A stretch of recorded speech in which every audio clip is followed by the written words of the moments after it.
If you were standing in that ballroom, wearing a dress that cost more than most people's monthly rent, smiling at a man who looked at you like you were a piece of furniture he'd just purchased, what would you do? Charlotte Bennett did the only thing a woman with nothing left to lose could do. She crossed the room, grabbed a stranger by the lapels, and kissed him in front of 200 people. The engagement shattered in seconds. But the stranger didn't pull away. He pulled her closer. And when Brandon Whitmore finally recognized the man Charlotte had just kissed, the color drained from his face so completely that 3 people nearby thought he was having a heart attack. If this kind of story moves you, subscribe to our channel and follow Charlotte's journey all the way to the end, because what happens next will shock you. Drop a like and tell us in the comments what city or country you're watching from. We want to see how far this story travels. The night started with champagne.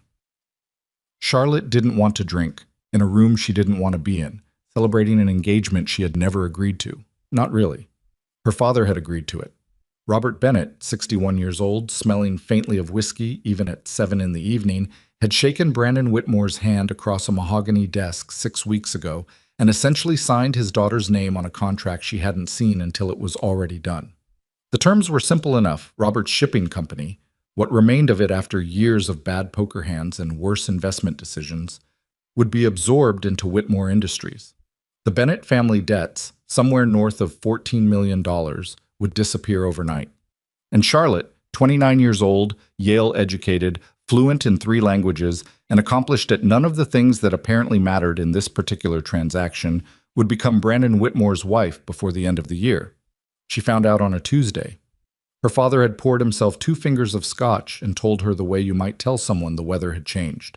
Matter of fact, already decided. He'd even seemed relieved. "It's a good match," Robert had said. "Brandon's very well connected."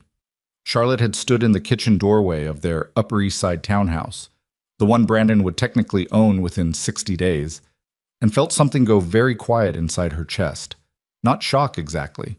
More like the moment before a storm when the air pressure drops and every bird in the vicinity stops making noise. "You sold me," she'd said. Robert had taken another sip of scotch. "That's not... I wouldn't characterize it that way." "I know you wouldn't." She hadn't cried. She'd wanted to, briefly, but the tears had retreated to some deeper place and stayed there. There was something almost clarifying about it, about discovering that the man who'd bounced her on his knee and taught her to play chess at age 7 had looked at her at age 29 and seen a liability he could exchange for liquidity. She'd gone upstairs, she'd packed a bag, she'd come back down and Robert had already refilled his glass, and she'd stood there with her overnight bag and her car keys, and he'd said, "Where are you going?" "To think," she'd told him. "Charlotte, I'll be at the engagement party," she'd said, "because if I'm not, you'll suffer for it, and I don't want that on my conscience."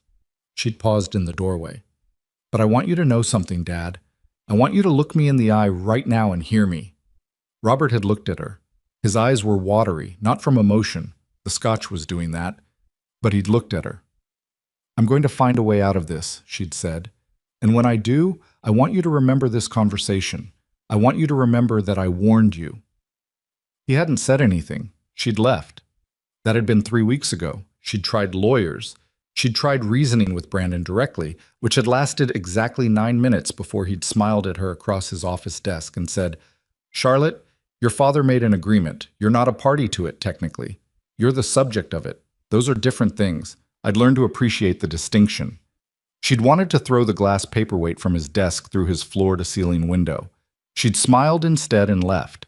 She'd tried finding her own money, old contacts, former colleagues, anything. The problem was that the Bennett name, which had meant something once, now meant debt. No one wanted to touch it. And Charlotte, who had spent the last 4 years managing her father's deteriorating business affairs rather than building something of her own, had found herself standing in a very small room with every door locked from the outside. So she'd arrived at the engagement party at the Meridian Hotel in Midtown, wearing a champagne-colored dress her future husband had selected and paid for, because of course he had, with her hair pinned up and her face composed into an expression she'd spent years perfecting, the kind that looked like a smile but was actually just a placeholder she occupied while her real self waited somewhere behind her eyes for a better option. The ballroom was enormous. 200 guests, at least, most of them Brandon's associates, investors, politicians, a handful of city council members, a federal judge whose face Charlotte recognized from the news. There were maybe 15 people she knew personally. Most of them were watching her with the careful, sympathetic expressions people put on when they know something is wrong but have decided it isn't their problem. Brandon had greeted her at the entrance with a kiss on her cheek that landed slightly too close to her ear, territorial, not romantic, and whispered, "You look beautiful. Try to enjoy tonight. This is your world now." She'd smiled. She'd circulated. She'd accepted glasses of champagne and set them down on passing trays without drinking them. She'd spoken to a woman named Patricia Ellsworth, who was on the city's Arts Foundation board, and had the aggressive warmth of someone who'd long ago confused networking with friendship. She'd smiled at Brandon's business partners and their wives, all of whom looked at her with the mild, incurious approval of people who were satisfied that the right boxes had been checked. At some point in the third hour of the evening, something inside Charlotte simply reached a limit. It wasn't dramatic. It wasn't a single moment. It was more like a thread that had been pulled tight for a very long time, finally, quietly, giving way. She was standing near the bar, listening to a man named Gerald Fossey tell her about the 12-bedroom estate in the Hamptons that Brandon was planning to purchase as their primary residence. "You'll love it. It's right on the water, very private." And she became suddenly, completely aware of the fact that she had not made a single voluntary decision in 3 months. Not what she wore, not where she slept, not who she spoke to, not what her future contained. She set her champagne glass down on the bar. Gerald Foss kept talking about square footage. Charlotte turned and scanned the room with the focused attention of someone looking for an exit. Brandon was across the ballroom, holding court with a cluster of investors near the window, laughing at something. He had a very particular way of laughing, head slightly back, sound slightly too loud, that she'd noticed early on. It was the laugh of a man performing confidence rather than feeling it. Everything about Brandon Whitmore was performance. She looked away from him. Her eyes moved through the room methodically, past the string quartet, past Patricia Ellsworth cornering another woman near the floral display, past the waitstaff moving with choreographed efficiency, until they landed on a man standing alone near the far edge of the room. He wasn't performing anything.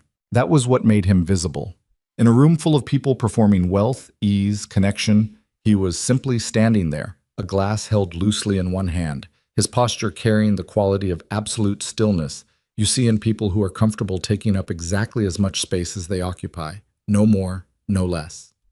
He was wearing a suit that was well made without being showy, dark eyes that were moving through the room the same way Charlotte's had been, not socializing, just watching, cataloging. She had no idea who he was. She had no plan beyond the next 30 seconds. Charlotte set Gerald Fossey's voice somewhere far behind her and started walking. She didn't walk fast. Fast would look panicked. She moved with the purposeful calm of someone crossing a room to greet a specific person, which technically she was, even if that person had no idea she was coming and she had no script for what would happen when she arrived. She noticed, as she crossed the floor, that several people tracked her movement, including Brandon, briefly, before he returned to his conversation. The man she was walking toward saw her coming when she was about 15 feet away. His eyes moved to her with calm, direct focus and didn't move away. He didn't smile. He didn't shift his posture. He just waited. She stopped in front of him. Up close, he was taller than she'd gauged from across the room, several inches over 6 feet. There was a small scar along his jaw that hadn't been visible from a distance. His eyes were dark and entirely present, and they were looking at her with the kind of attention that didn't hold any of the usual social approximations. No performance of interest, just actual attention, which somehow made it more unsettling than either would have been alone. "I need you to play along with something," Charlotte said quietly, "for about 90 seconds. He tilted his head very slightly. "That depends on what the something is." His voice was even, low. Not warm, not cold, just measured. "I'm going to kiss you," she said, "in front of everyone in this room, and then I'm going to walk out of here." She held his gaze. "I'll explain the logic if you want, but I have maybe 45 seconds before the window closes." Something crossed his face. Not surprise, not amusement exactly. More like the expression of a person who has just encountered an unusual problem and is genuinely thinking about it. "The man across the room," he said. "The one with the loud laugh." "Yes." "Your fiancé." "My father's business arrangement," she said. It's not the same thing. He looked at her for another moment. 1 second, 2. The string quartet shifted into a new piece. Somewhere behind her, a woman laughed at something. All right, he said. Charlotte reached up, took his face in both hands, and kissed him. It was supposed to be calculated. A gesture, not a moment. Something theatrical enough to be witnessed and clear enough to be unambiguous. She'd planned it as a kind of controlled demolition, and she'd expected it to feel exactly like that. Deliberate, impersonal, effective. What she hadn't expected was that he would respond. Not immediately, and not the way a stranger being grabbed in public might be expected to react, with startled withdrawal or awkward compliance. Instead, after the first instant of contact, he settled. His free hand came up to her waist, not grasping, just present, and he leaned into the kiss with a slow, grounded ease that completely transformed what she'd initiated into something that looked, to every person watching in that ballroom, like a reunion rather than a stunt. She pulled back first. Her heart was doing something unexpected. She made herself look at him rather than immediately looking for Brandon, because she needed a second to reassemble the expression she wanted to be wearing when she turned around. The man looked back at her with those dark, level eyes. Was that sufficient? He asked, quietly enough that only she could hear. I think so, she said. She turned around. The ballroom had not gone silent. 200 people in a string quartet don't go silent. But there was a shift in the quality of noise, the kind of atmospheric change that happens when a significant number of people are trying to pretend they weren't just watching something. Brandon was no longer laughing. He was staring at her from across the room, and the expression on his face had gone through several things in rapid succession and had arrived at something cold and controlled that Charlotte recognized as the version of him he usually kept better hidden.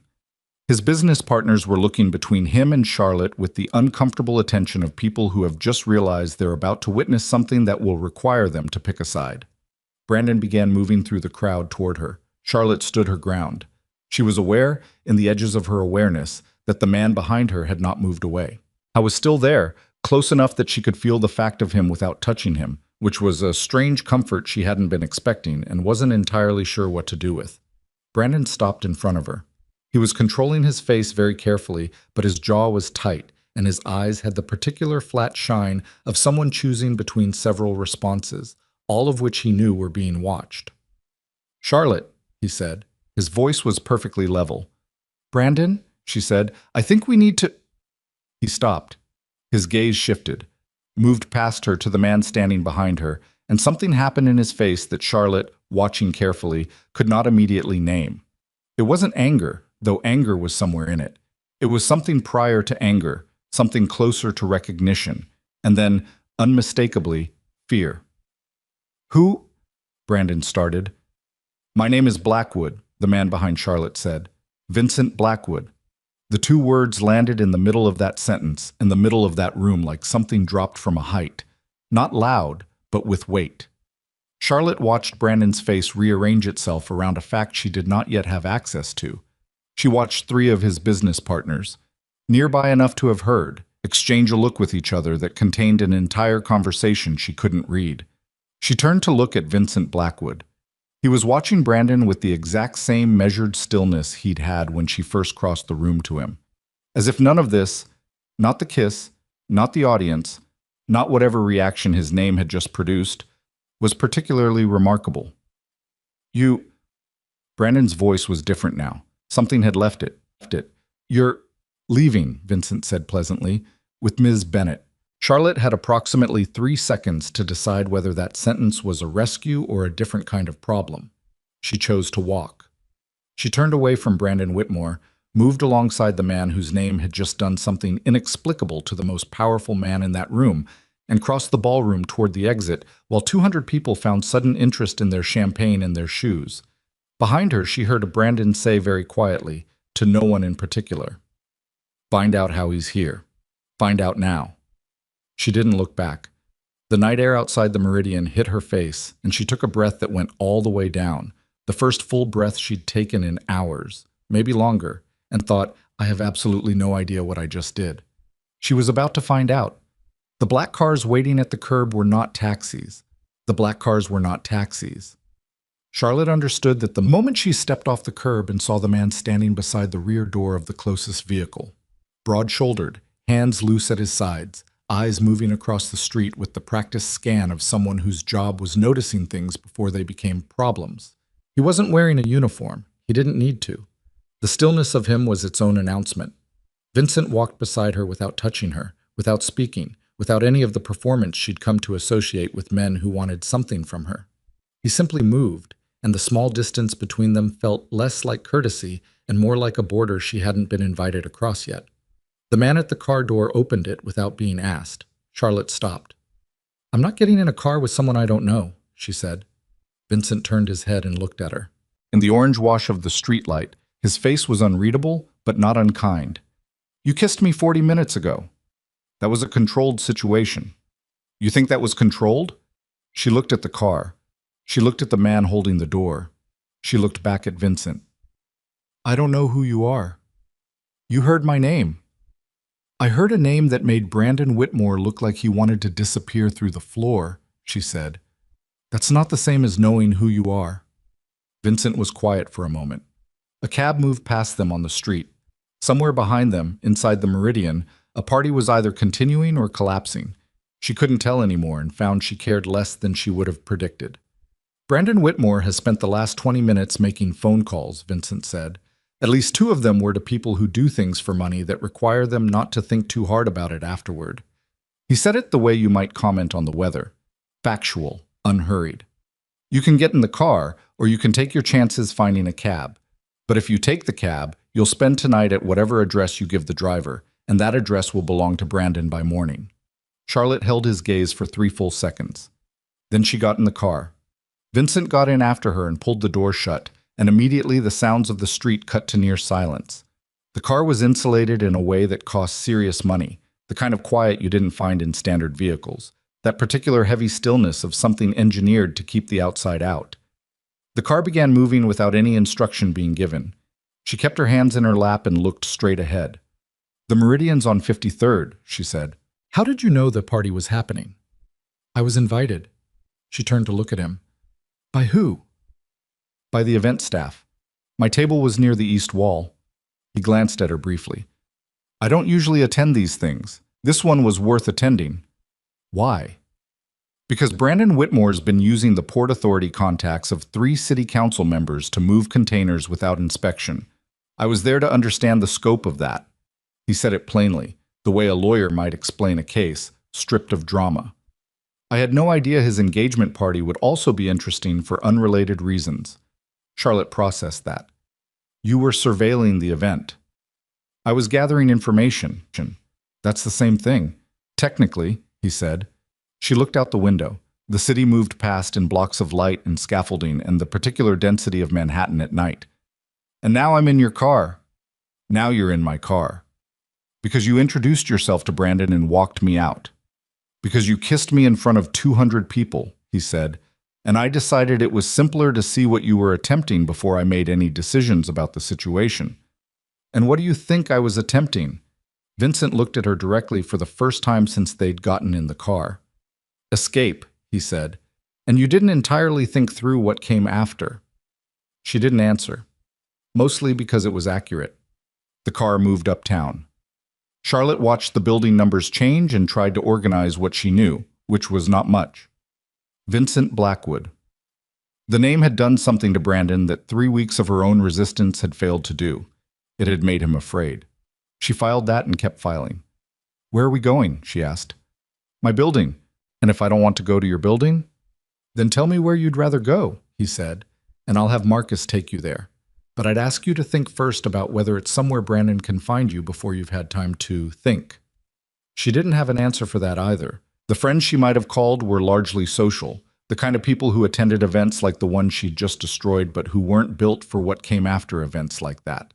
She had a cousin in Brooklyn who would answer her call but whose apartment would take Brandon's people approximately 40 minutes to locate. Her own apartment, the sublet she'd been technically living in before Robert's financial collapse had required her to move back to the family townhouse, had been quietly returned to the landlord 3 months ago when she'd run out of options. She had a few $1,000s in a personal account Brandon didn't know about. She had her phone and the champagne-colored dress and no plan. "Your building," she said. The penthouse was on the 43rd floor of a glass tower on the Upper West Side that had no signage at street level and a lobby with exactly one visible security camera. There were more she couldn't see, she understood later. The elevator required a key and a code. The door at the top required a third verification that Vincent handled without explaining. The whole sequence took about 90 seconds and communicated more about the nature of the man's life than anything he'd said in the car. The space itself was large and spare. The furniture was real and expensive, but not ostentatious. Nothing that announced itself. Books in floor-to-ceiling shelves along the east wall, actual books with cracked spines that had been read rather than arranged. A kitchen that had seen real use. Windows looking out over the park, which at this hour was a dark rectangle edged with the amber of path lighting. A man was sitting at the kitchen table with a laptop and 3 phones laid out in a row. He was maybe 40, with close-cropped gray at his temples and the patient expression of someone accustomed to receiving information rather than reacting to it. He looked up when they came in, looked at Charlotte once without expression, and then at Vincent. "Whitmore made 6 calls in the 20 minutes after you left," the man said. 2 to a number we traced to a private security firm in Jersey, 1 to his attorney, 1 to Alderman Price's personal cell, which is interesting. The last 2 are still being traced. "What firm in Jersey?" Vincent said. He'd moved to the kitchen without taking off his jacket, which Charlotte noted. He wasn't settling in, he was working. "Harwick Group." Something shifted in Vincent's face. Not alarm, but recalibration. The look of someone adjusting their model of a situation. "He's moving fast. Faster than I'd have predicted." Charlotte stood near the entrance, her heels on the floor. "What's the Harwick Group?" Both men looked at her. The man at the table gave Vincent a brief look that contained a question. "She stays informed," Vincent said, which seemed to answer it. The man at the table returned to his screens. "Contract security. Polite way to say mercenaries who've learned to file paperwork. Harwick doesn't do corporate work. Threat assessment, executive protection, that kind of operation. Brandon hiring them means he's escalated past embarrassment into something else." "Into what?" Charlotte said. "Into wanting damage done," the man said evenly. "My name's Marcus, by the way. Marcus Reeve. I work for Vincent. Charlotte Bennett. I know who you are." He said it without particular inflection. She looked at Vincent. "Brandon hired a private military company because I kissed a stranger at a party." "He hired them," Vincent said carefully, "because you kissed me specifically, and because I walked you out in front of his entire network. Brandon Whitmore's power in this city is built almost entirely on perception. What those 200 people saw tonight was him standing still while I walked away with his fiancée. He can't leave that unanswered. So he's going to... What? Have me threatened?" Vincent took off his jacket finally, laid it over a chair. He looked at her across the kitchen. "He's going to put a price on you," he said. "Probably by morning. Not a large one. He'll want it quiet. But enough to motivate people who are already motivated in that direction." Charlotte stood with that for a moment. The champagne-colored dress felt suddenly ridiculous. The room was warm, but she felt cold at the edges in a way that had nothing to do with temperature. "You're telling me I'm a target," she said. "I'm telling you the decision you made tonight had a consequence you didn't plan for." "I planned for the engagement collapsing." "Yes," Vincent said. "You didn't plan for what replaced it." She sat down. Not because she decided to, exactly. Her legs made the decision without consulting her. She found herself on the edge of a low couch, hands pressed flat to her knees, looking at the dark window in the park beyond it. "My father," she said. "Does he—" "Marcus," Vincent said. Marcus was already pulling something up on one of his phones. "Robert Bennett, currently at the Meridian. I was located about 40 minutes after you left. He'd been in the bar. He's now in conversation with a representative of Brandon's, a man named Alderton, who handles quiet negotiations for Whitmore Industries." Charlotte's jaw tightened. "What kind of negotiation?" Marcus glanced at his screen. "We don't have audio, but given the timing and the participants, the most likely subject is the debt arrangement. Brandon may be looking to reassert leverage over your father now that the social arrangement has shifted." She looked at the window. She thought about Robert at the bar. She thought about the scotch and the careful, relieved way he'd told her about the arrangement, the way he'd looked at her and not said anything when she'd walked out. Her phone buzzed. She looked down at it. Unknown number. She stared at it through 3 buzzes, then answered. Charlotte, her father's voice. Not drunk, not yet, but heading somewhere in that direction. Charlotte, where are you? Brandon is... I'm somewhere safe, she said. You need to come back. What you did tonight was... He stopped. She could hear ambient sound behind him, voices, the particular acoustic signature of a hotel lobby. This isn't something that can just be undone. Brandon is very... Angry? She said. Serious, Robert said. He's serious, Charlotte. There are people here who... Another pause, and this one felt different. Felt like he was choosing words around something that was already decided. There are people here who've made it clear that the arrangement has to continue, that the agreement I made is still... Dad. Her voice was very quiet. What did you do? I didn't do anything. I'm trying to help you. What did you do tonight? Silence on the line. Long enough to tell her everything she needed to know. There was a second agreement, Robert said finally. After you left, Brandon's legal team had papers ready. I don't know how they had them ready that fast. I think they... Anyway, the terms of the debt, the protection they've been offering the company, it's all still in place. It just... His voice dipped. It's conditional on you coming back and honoring the original arrangement. Charlotte held the phone against her ear and looked at Vincent across the room. He was watching her with that same level attention he'd had all evening, not intrusive, just present. You signed papers, she said to her father. The debt is $14 million, Charlotte. You signed papers at a hotel bar within an hour of your daughter walking out of her own engagement party. It's not... He exhaled. I didn't have a choice. You had a choice, she said. You make choices every day. You just make bad ones. She ended the call. She sat for a moment with the phone in her hands. Then she looked up at Vincent. My father just reassigned me. To Brandon. In writing, at a hotel bar. Vincent's expression didn't change, but something behind his eyes did. A very brief thing, like the surface of still water registering a vibration from somewhere far below. How much is the debt? 14 million.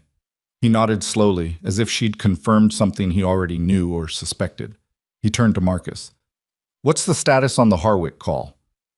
They received a retainer transfer 2 hours ago, Marcus said, looking at his screen. Before the party. Charlotte's head came up. Before? Before you kissed him, before he walked out, before any of tonight. Marcus's voice was careful, unhurried. The retainer was initiated at approximately 6:15 this evening. The party started at 7. The room was very quiet. Charlotte worked through the arithmetic of it. He hired them before anything happened tonight, before I did anything. Before you did anything that he could see, Vincent said. She looked at him. You think he already knew I was going to try something? I think Brandon Whitmore didn't get where he is by being surprised by the people around him, Vincent said. I think he knew your tolerance was at its limit, and he prepared accordingly. He paused. The question is what he was preparing for specifically. He wanted an excuse, she said. It came to her as she said it, the shape of it becoming clear. He wanted me to step out of line so he'd have justification for what? For what? Exactly. Marcus looked at Vincent. Vincent gave him a very slight nod. We found a provision in the original agreement your father signed 6 weeks ago, Marcus said. In the event of Charlotte Bennett's withdrawal from or material breach of the engagement arrangement, all debt obligations convert from a negotiated repayment structure to an immediate full recourse claim against all remaining Bennett assets, including equity positions, property, and any associated personal guarantees. He set down the phone. It also contains a clause that transfers a 30% interest in whatever remains of Bennett shipping to Whitmore Industries regardless of outcome. Charlotte stared at the table. He built a trap. He built a very good one, Marcus said. The engagement was the bait. What he wanted was the collapse, on his terms and his timeline. So tonight you gave him the breach, Vincent said. Just not in the way he was planning for. She stood up. She needed to move, so the couch was making her feel cornered, and she didn't want to feel cornered right now, didn't want any version of that feeling. She walked to the window and stood there with her arms folded against her chest, looking down at the park. 43 floors below, the city moved with its ordinary business. Cabs and pedestrians and the low, permanent hum of 10 million lives being lived with no awareness of any of this. She pressed her forehead briefly against the glass and felt the cold of it against her skin and stood there for a moment just breathing. Behind her, Marcus's phone chimed. She heard him pick it up, heard a sharp exhale that was the professional equivalent of an alarm. She turned around. Marcus was looking at his screen with an expression that had shifted from its baseline flat attentiveness into something with edges. He looked at Vincent. Harwick made a second call at 11:40. They're mobilizing a six-person team, tasked with retrieval. Tonight? Vincent said. Now. Vincent moved immediately. Not fast, not panicked, but with the decisive efficiency of someone switching from one mode into another. He said something to Marcus in a low voice that Charlotte couldn't fully hear, and Marcus was already on his feet and at a cabinet on the far wall that turned out to contain, behind its panel, a small arsenal of practical equipment, radios, a handgun, what looked like a trauma kit. Charlotte stood near the window and felt the floor of the situation tilt under her. Retrieval, she said. The word had a particular texture. That's a word for people. Yes, Vincent said. He sent a team to take me back. To retrieve the collateral, Marcus said. He wasn't being cruel. He was being precise. That's what you are in the legal framework of the agreement your father signed. The living provision. The living provision. She heard it. She let herself hear it fully, which took about 3 seconds and felt like something physical, like a door closing that couldn't be reopened from the inside. They know where I am? She asked. They know you left with me, Vincent said. He was checking something in his jacket. She saw the shape of it but didn't let herself catalog it consciously. They don't know this address. They'll work toward it. We have time, but not a great deal. How much time? Enough, he said, if we use it correctly. She looked at him. His jacket was on again, and the stillness she'd noticed across the ballroom was back. Not the stillness of someone waiting, but of someone already working through the next 6 variables simultaneously. You could just let them take me, she said. He looked at her directly. I could. Then I'm not your problem. You kissed me in front of 200 people, he said. In this city, in my world, that is already a statement I've made publicly, whether I intended to or not. If I hand you back to Brandon Whitmore, that statement has a different meaning. He said it without drama, without any of the language of feeling, just the plain mechanics of it. So no, I'm not letting them take you. She held his gaze for a moment. Because of your reputation. Partly. What's the other part? He looked at her for one more beat, then turned back to Marcus. What's the fastest route to the secondary location? Traffic's light, 30 minutes if we go underground. Then we go underground. Charlotte stood near the window and let herself register, for exactly 3 seconds, the full weight of what the last 4 hours had produced. An engagement destroyed. A father who'd sold her twice in the same evening. A price on her head that was probably already being negotiated, and her only available shelter being a man whose name made powerful men afraid and whose definition of protection she didn't yet understand. 3 seconds. Then she straightened, smoothed the front of the champagne-colored dress that was never going back to the closet it came from, and looked at Marcus. What should I actually know about the building we're going to? Marcus glanced at her, then at Vincent, then back to his screen. 3 exits. Secure basement parking. Safe room on the 8th floor with independent communications. And if Harwick locates us there? Then we have a different problem, Marcus said. How often does that happen? With Vincent? He considered. Twice in 8 years. Both times we were ready. Charlotte nodded. Once. Then let's make sure we're ready. Vincent was already moving toward the elevator when he glanced back at her. It was brief, that glance. The way you'd check that someone was keeping pace. But something in it was different from the calculating attention he'd had all evening. She couldn't name it precisely and didn't try. She followed him. In the elevator going down, Marcus spoke quietly into a radio in a language Charlotte didn't recognize. Not Spanish, not French, something with hard consonants. The numbers on the panel descended, 30, 20, 10, the lobby, and then past it into the levels below street level. And Charlotte stood in that enclosed space with the 2 men and felt, for the first time since the ballroom, something that was not fear and not exactly safety either, but something in the narrow corridor between them. The elevator stopped. The doors opened onto a parking level that held 3 vehicles, two of which she could now identify as similarly armored to the car that had brought her here. Marcus went ahead, checked something at the far end of the space, and gave a low whistle. The driver from earlier appeared from a door Charlotte hadn't noticed. They were moving toward the nearest car when her phone buzzed again. She looked at it. Brandon's personal number. She recognized it. She'd saved it against her will 6 weeks ago. She held the phone up so Vincent could see the screen. He looked at it, then at her. "Your choice," she answered. Put it on speaker so Vincent could hear. "Charlotte." Brandon's voice was smooth, the performance back in place, but underneath it something was stretched very thin.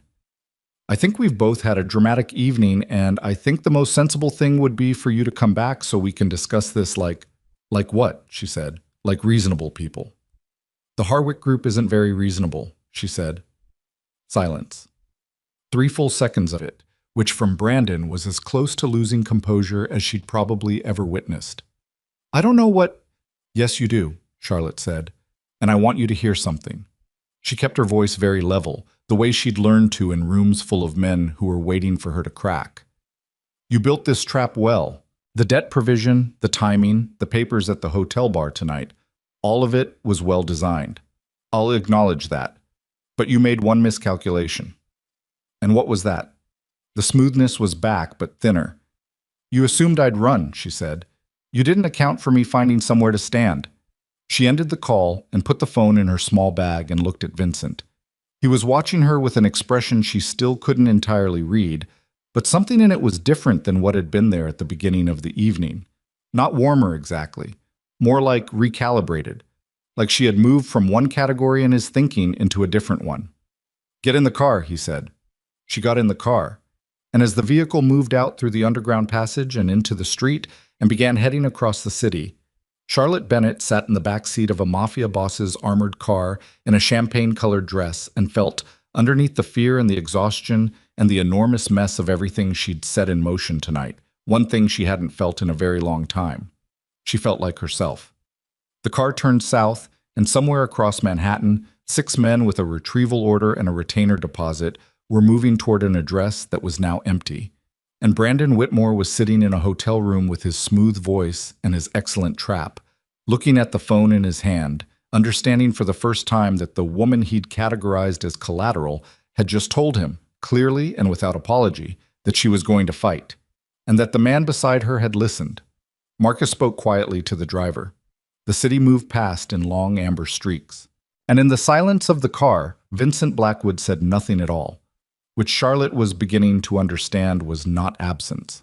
It was the particular focused quiet of someone already thinking 3 moves ahead, in a game that had just become significantly more complicated and significantly more interesting than it had been when the evening started. Her father had signed papers. Brandon had a team in the field. The engagement was rubble. There was no version of the next morning that looked like the morning before it. No road back. Only forward, into whatever Vincent Blackwood's world looked like from the inside. And she was already in it, already moving, the city lights sliding past the window like something she was leaving behind rather than traveling through. The secondary location was a building in the West 30s that looked, from the outside, like every other mid-rise commercial property in that part of the city. Glass and concrete. A ground floor that housed a dry cleaning operation that had been closed for 2 hours. Signage that was slightly too old to be current and slightly too maintained to be abandoned. Charlotte noticed the deliberateness of it as they pulled into the underground entrance. The building was a costume. That was the word that came to her. Everything about its exterior was designed to be forgettable. The 8th floor was different from what she'd expected. Not a safe room in the bunker sense, not bare concrete and emergency lighting. It was a working space. 2 long tables with monitors, a wall of communications equipment, a kitchen alcove with a coffee machine that had seen serious use judging by the scale buildup around its base. 2 men were already there when they arrived. They stood when Vincent walked in and didn't sit again until he moved past them to the main table, which told her something about the nature of the room's hierarchy. Marcus went to the communications wall immediately. Vincent took off his jacket for the second time that night and rolled his right sleeve to the elbow. Charlotte noticed a long, pale scar along the inside of his forearm that disappeared under the fabric. She didn't ask. "We have the building's perimeter covered," one of the 2 men said. His name, she learned in the next 20 minutes, was Dolan. Compact, mid-40s, the deliberate stillness of someone who'd spent significant time in confined spaces waiting. Harwick team is still 20 blocks north. They hit the penthouse address first, found it empty and are regrouping. How long before they get a revised location? Vincent said. Depends who they're pulling from. If they're working Brandon's network alone, longer. If they've reached out to anyone with real intelligence infrastructure. Dolan glanced at Charlotte briefly. Shorter. Work on the assumption of shorter, Vincent said. Charlotte stood near the wall and took stock of herself. The dress was absurd in this room. Her feet hurt. The heels were designed for marble floors and champagne conversations, not whatever this was. She looked at the kitchen alcove and found a glass and filled it with tap water and drank it standing over the sink because she was genuinely thirsty and had been for at least 2 hours, and nobody in the ballroom had seemed to notice that the woman of the evening had spent the entire night without actually consuming anything. She turned around and found Marcus looking at her from across the room. There's a supply closet off the hallway, he said. Second door on the left. We keep basics. She went and found it. The basics turned out to include a folded pair of dark trousers in approximately her size, a gray thermal shirt, and a pair of flat shoes that were one size too large but infinitely better than what she was wearing. She changed in the narrow closet space with the door pulled shut, the champagne dress folded against the shelf. And when she came back into the main room, she felt, in a small but real way, like she'd shed something. Vincent glanced at her when she came back in. Just once. Returned to his screen. The next hour was operational. Charlotte sat at the end of one of the long tables and listened and asked careful questions when she had them, and what she learned came in pieces that she assembled into a structure as they arrived. Vincent's organization controlled a significant portion of the port infrastructure in 3 boroughs, not through ownership, which would leave a paper trail, but through relationships built over 15 years with dock supervisors, union stewards, customs intermediaries, and the particular category of city official whose salary was public record but whose lifestyle was not. Brandon Whitmore had spent the last 2 years attempting to wedge into those relationships, not by building his own, but by inserting himself into existing ones through financial pressure and selective blackmail. The Port Authority contacts he'd cultivated, the 3 city council members Marcus had mentioned in the penthouse, were men who already had obligations to Vincent's network that they'd been persuaded by Brandon to reroute. He's not building an empire, Charlotte said, when she'd had enough pieces to see the shape. He's parasiting yours. Vincent looked at her. Yes, that's why you were at the party. Not just to observe. You were deciding something. I was deciding how to remove him, Vincent said. The word remove had no particular weight in his voice. It was just accurate. And then I happened, she said. And then you happened, he agreed. Marcus's phone went off. He picked it up, listened for 11 seconds, and set it down. The quality of the silence that followed was different from the silences before it. Charlotte felt it before she understood it. A change in the room's pressure, the way people who work together develop a collective attunement to shifts in each other's bodies. Harwick found a secondary address, Marcus said. Not this one.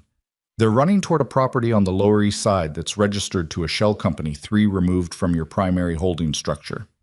That's a leak, Dolan said immediately. Yes, Marcus said. From inside? Has to be. That shell company isn't in any of Brandon's accessible records. Someone gave it to him. The room went quiet in a way that was different from tactical quiet. This was the quiet of people recalibrating something fundamental. Charlotte watched Vincent's face and saw nothing move on its surface, but saw his right hand resting on the table, close slowly into a partial fist, and then deliberately open again. Who has that address? Vincent said. 6 people, Dolan said, inside this organization. Pull everyone's communications from the last 72 hours. Already doing it. Charlotte looked around the room. She understood what a leak meant in this context, not abstractly, but concretely, in the specific weight it added to the room. Someone in Vincent's network had sold information to Brandon, had been selling it, possibly, for longer than tonight. The mole wasn't a movie concept in this room. It was a specific person, sitting in some specific location, having made a specific decision, probably for a specific amount of money. She thought about the timeline. The Harwick retainer initiated at 6:15 before the party. before she'd kissed Vincent, before he'd introduced himself to Brandon, before any of tonight had technically happened. Meaning Brandon had been planning around Vincent's potential involvement before there was any overt incident to plan around. Meaning someone had told Brandon that Vincent would be at the Meridian. She said it aloud. Brandon knew you'd be at the party before tonight. He knew you were watching him. Someone told him. Vincent looked at her. The Harwick retainer, she said. 6:15. The party started at 7. If he was only responding to what happened at the party, he couldn't have initiated a retainer that fast. That kind of arrangement takes hours to set up, maybe days. He'd already engaged them. He was already expecting something involving you. Dolan and Marcus exchanged a look that confirmed she'd landed somewhere real. Which means, she continued, that everything tonight, Brandon's calm when you introduced yourself, the papers ready for my father at the hotel bar, the documents his legal team had prepared, none of it was reactive. It was prepared. He was waiting for you to move. He set a counter trap, Vincent said quietly. He set a counter trap, she said, and I walked into the middle of it and gave him the breach he needed tonight, on schedule, just not in the form he was expecting. She pressed both hands flat on the table. He didn't need me to come back. He needed me to run. Running activates the provision in my father's contract. Running gives him the breach. Running lets him convert the debt to full recourse and take whatever's left of Bennett shipping without having to honor the marriage arrangement at all. The room was very still. He never wanted to marry you, Marcus said. Not unkindly, just precisely.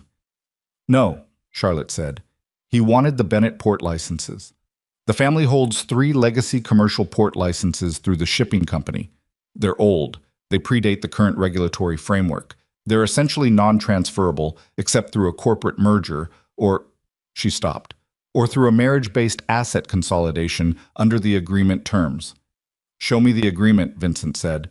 I don't have a copy. Your father does. She looked at her phone. She looked at the time, 1:47 in the morning. She thought about calling Robert and felt something in her chest that was not quite anger and not quite grief, but lived in the territory between them. In the flat gray country where you go when someone has disappointed you so completely that emotion hasn't caught up to fact yet. She called him. It rang 5 times. 6. Then Robert's voice, thick with sleep or alcohol or both. Charlotte, I need the agreement, the one you signed with Brandon. All pages. It's the middle of... Dad. She kept her voice even. I need every page of that agreement. Can you photograph it and send it to me? A long pause. She heard him breathing. I don't... Charlotte, getting involved in this further isn't... You are already involved, she said. You were involved the moment you signed it. I'm asking you to help me understand what you signed so I can... She stopped herself, managed the sentence. So I can figure out how to protect what's left of our family. Please. Another pause. Longer. She heard rustling, movement, the particular ambient sound of a hotel room at night. I'll send what I have, Robert said. His voice had gone flat in a way she recognized as shame wearing the mask of resignation. There's a version on my email. I can forward it. Forward it to this number, she said, and gave him Marcus's secure line. She ended the call and set the phone down and sat for a moment with her hands in her lap. The thermal shirt was too large in the shoulders.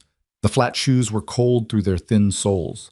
The room hummed with the quiet industry of Marcus and Dolan working their respective screens. Vincent was watching her. He'll send it, she said. I know, Vincent said. She looked at him. How do you know? Because he's ashamed of himself, Vincent said. People who are ashamed of themselves always want one more chance to do the easier version of the right thing. She didn't respond to that. It was too accurate to argue with and too painful to agree with aloud. The document arrived 11 minutes later. Marcus printed it, actual paper, which surprised her, and laid it on the table. 43 pages, dense legal formatting, the kind that was designed to be comprehensive and exhausting in equal measure, the kind that required you to read every clause and subclause and referenced exhibit before you understood what any single provision actually meant. Charlotte read it, not quickly, carefully, the way she'd learned to read her father's business documents during the years she'd spent trying to stabilize the shipping company while he was busy dismantling it from the inside. She read with a pen she'd found in the table drawer, making small marks in the margins, noting references. building a map of the document's architecture in her head while the room moved around her. 40 minutes. Vincent left and came back with coffee. 2 cups, one set at her elbow, without comment. She drank it without looking up. At 3:04 in the morning, she found it. It was in Exhibit F, which was referenced in Section 12C of the main agreement, but which was attached as a separate appendix and which was formatted differently from the rest of the document. Slightly different font, slightly different margin, the kind of difference you'd only notice if you were looking at the page as a physical object rather than as a legal text. She looked at it for a long moment. Then she looked at Section 12C again. Then she went back to the beginning and read 3 specific sections in sequence. "Marcus," she said. Her voice came out differently than she'd intended, flatter, quieter, with an edge she couldn't entirely smooth over. "Can you pull the corporate registry for Bennett shipping? The current filing," Marcus typed, pulled it up, turned the monitor so she could see. She looked at the screen. She looked at Exhibit F. She looked at the screen again. "The agreement was backdated," she said. No one spoke. Section 12C references a corporate restructuring of Bennett shipping that, according to this filing, she pointed at the screen, didn't occur until 3 weeks after the date on the agreement itself. She set the document down. "The agreement is dated October 14th. The restructuring that Section 12C depends on for its provisions to be legally operative wasn't completed until November 3rd. They backdated the whole thing." Dolan leaned in and looked at the screen, then the document. He let out a low breath. "Which means," Charlotte continued, her voice still very controlled, very even, the voice she used when she needed to not feel what she was feeling, "that the original agreement isn't valid. The debt provision isn't valid. The breach clause isn't valid. The port license transfer mechanism isn't valid." She pressed her finger against Exhibit F. "And your attorneys, Brandon, know this. They've known this since they drafted it. This isn't a mistake. The wrong date isn't a drafting error. The restructuring date is a matter of public record. They knew exactly what they were doing. He needed your father to sign something before the restructuring completed," Vincent said.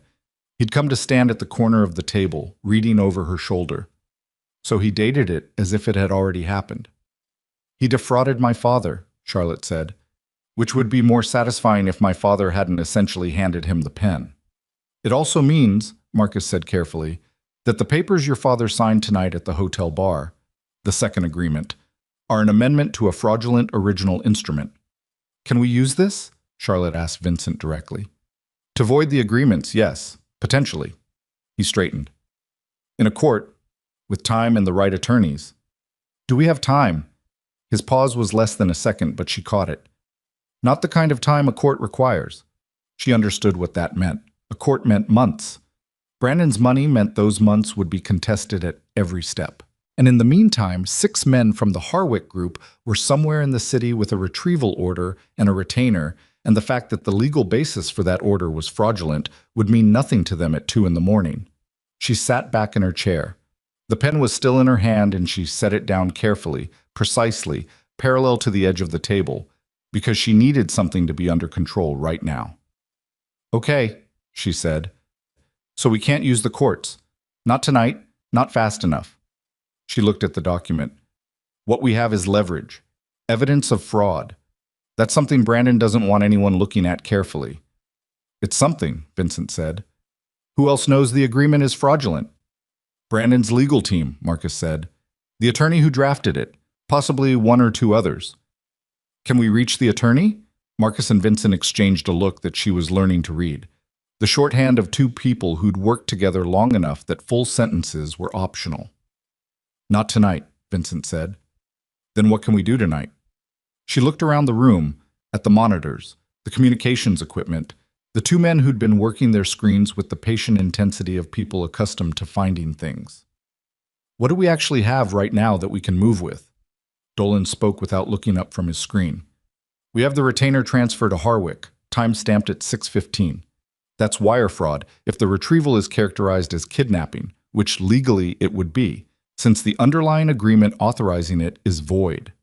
We have the shell company trail," Marcus added. 3 of the shell companies in Brandon's port operation are registered with nominee directors whose signatures we can demonstrate are forged. We've had that for 6 weeks.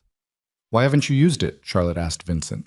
Because documents create litigation, and litigation creates noise, and noise moves slowly, he said. I was planning to use it differently, through other channels. What channels? The federal investigators who've been building a case against two of the city council members involved with the Port Authority. He said it matter-of-factly, as if the existence of his own pre-existing relationship with federal investigators was an unremarkable piece of information. Charlotte absorbed it. You were going to give them Brandon as part of a broader case.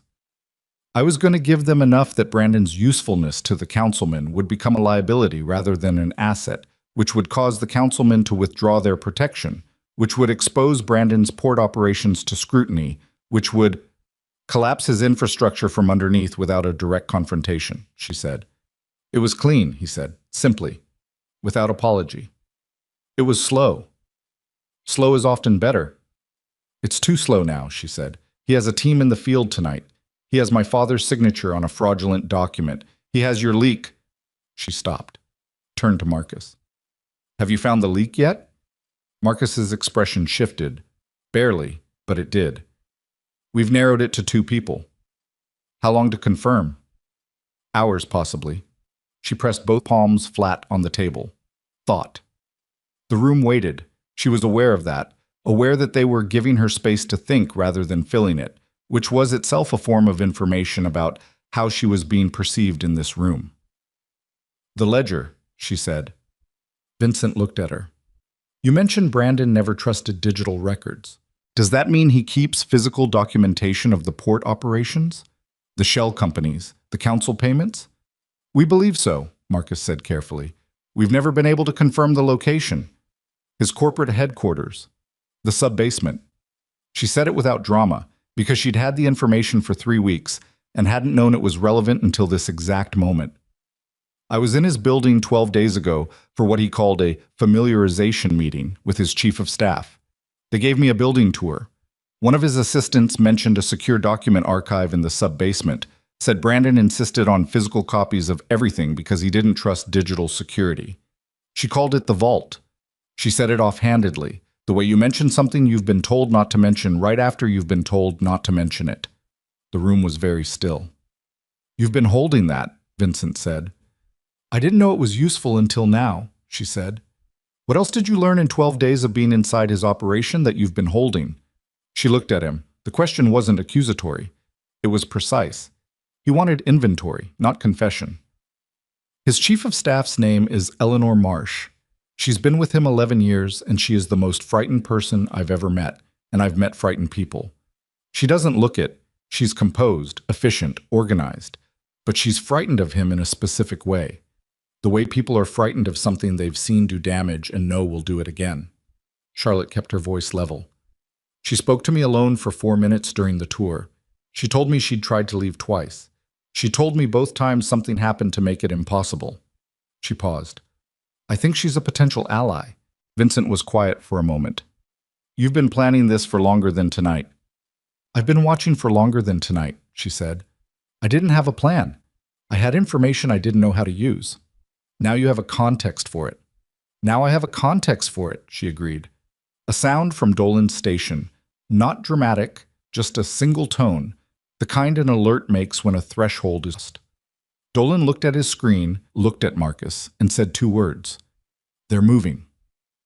Charlotte felt it go through the room before she understood what it meant. Harwick? Vincent said. No. Dolan turned the monitor. It's the 2 council members, Price and Gutierrez. They both just had outgoing calls, within 2 minutes of each other, at 3:20 in the morning. Who were they calling? Marcus said.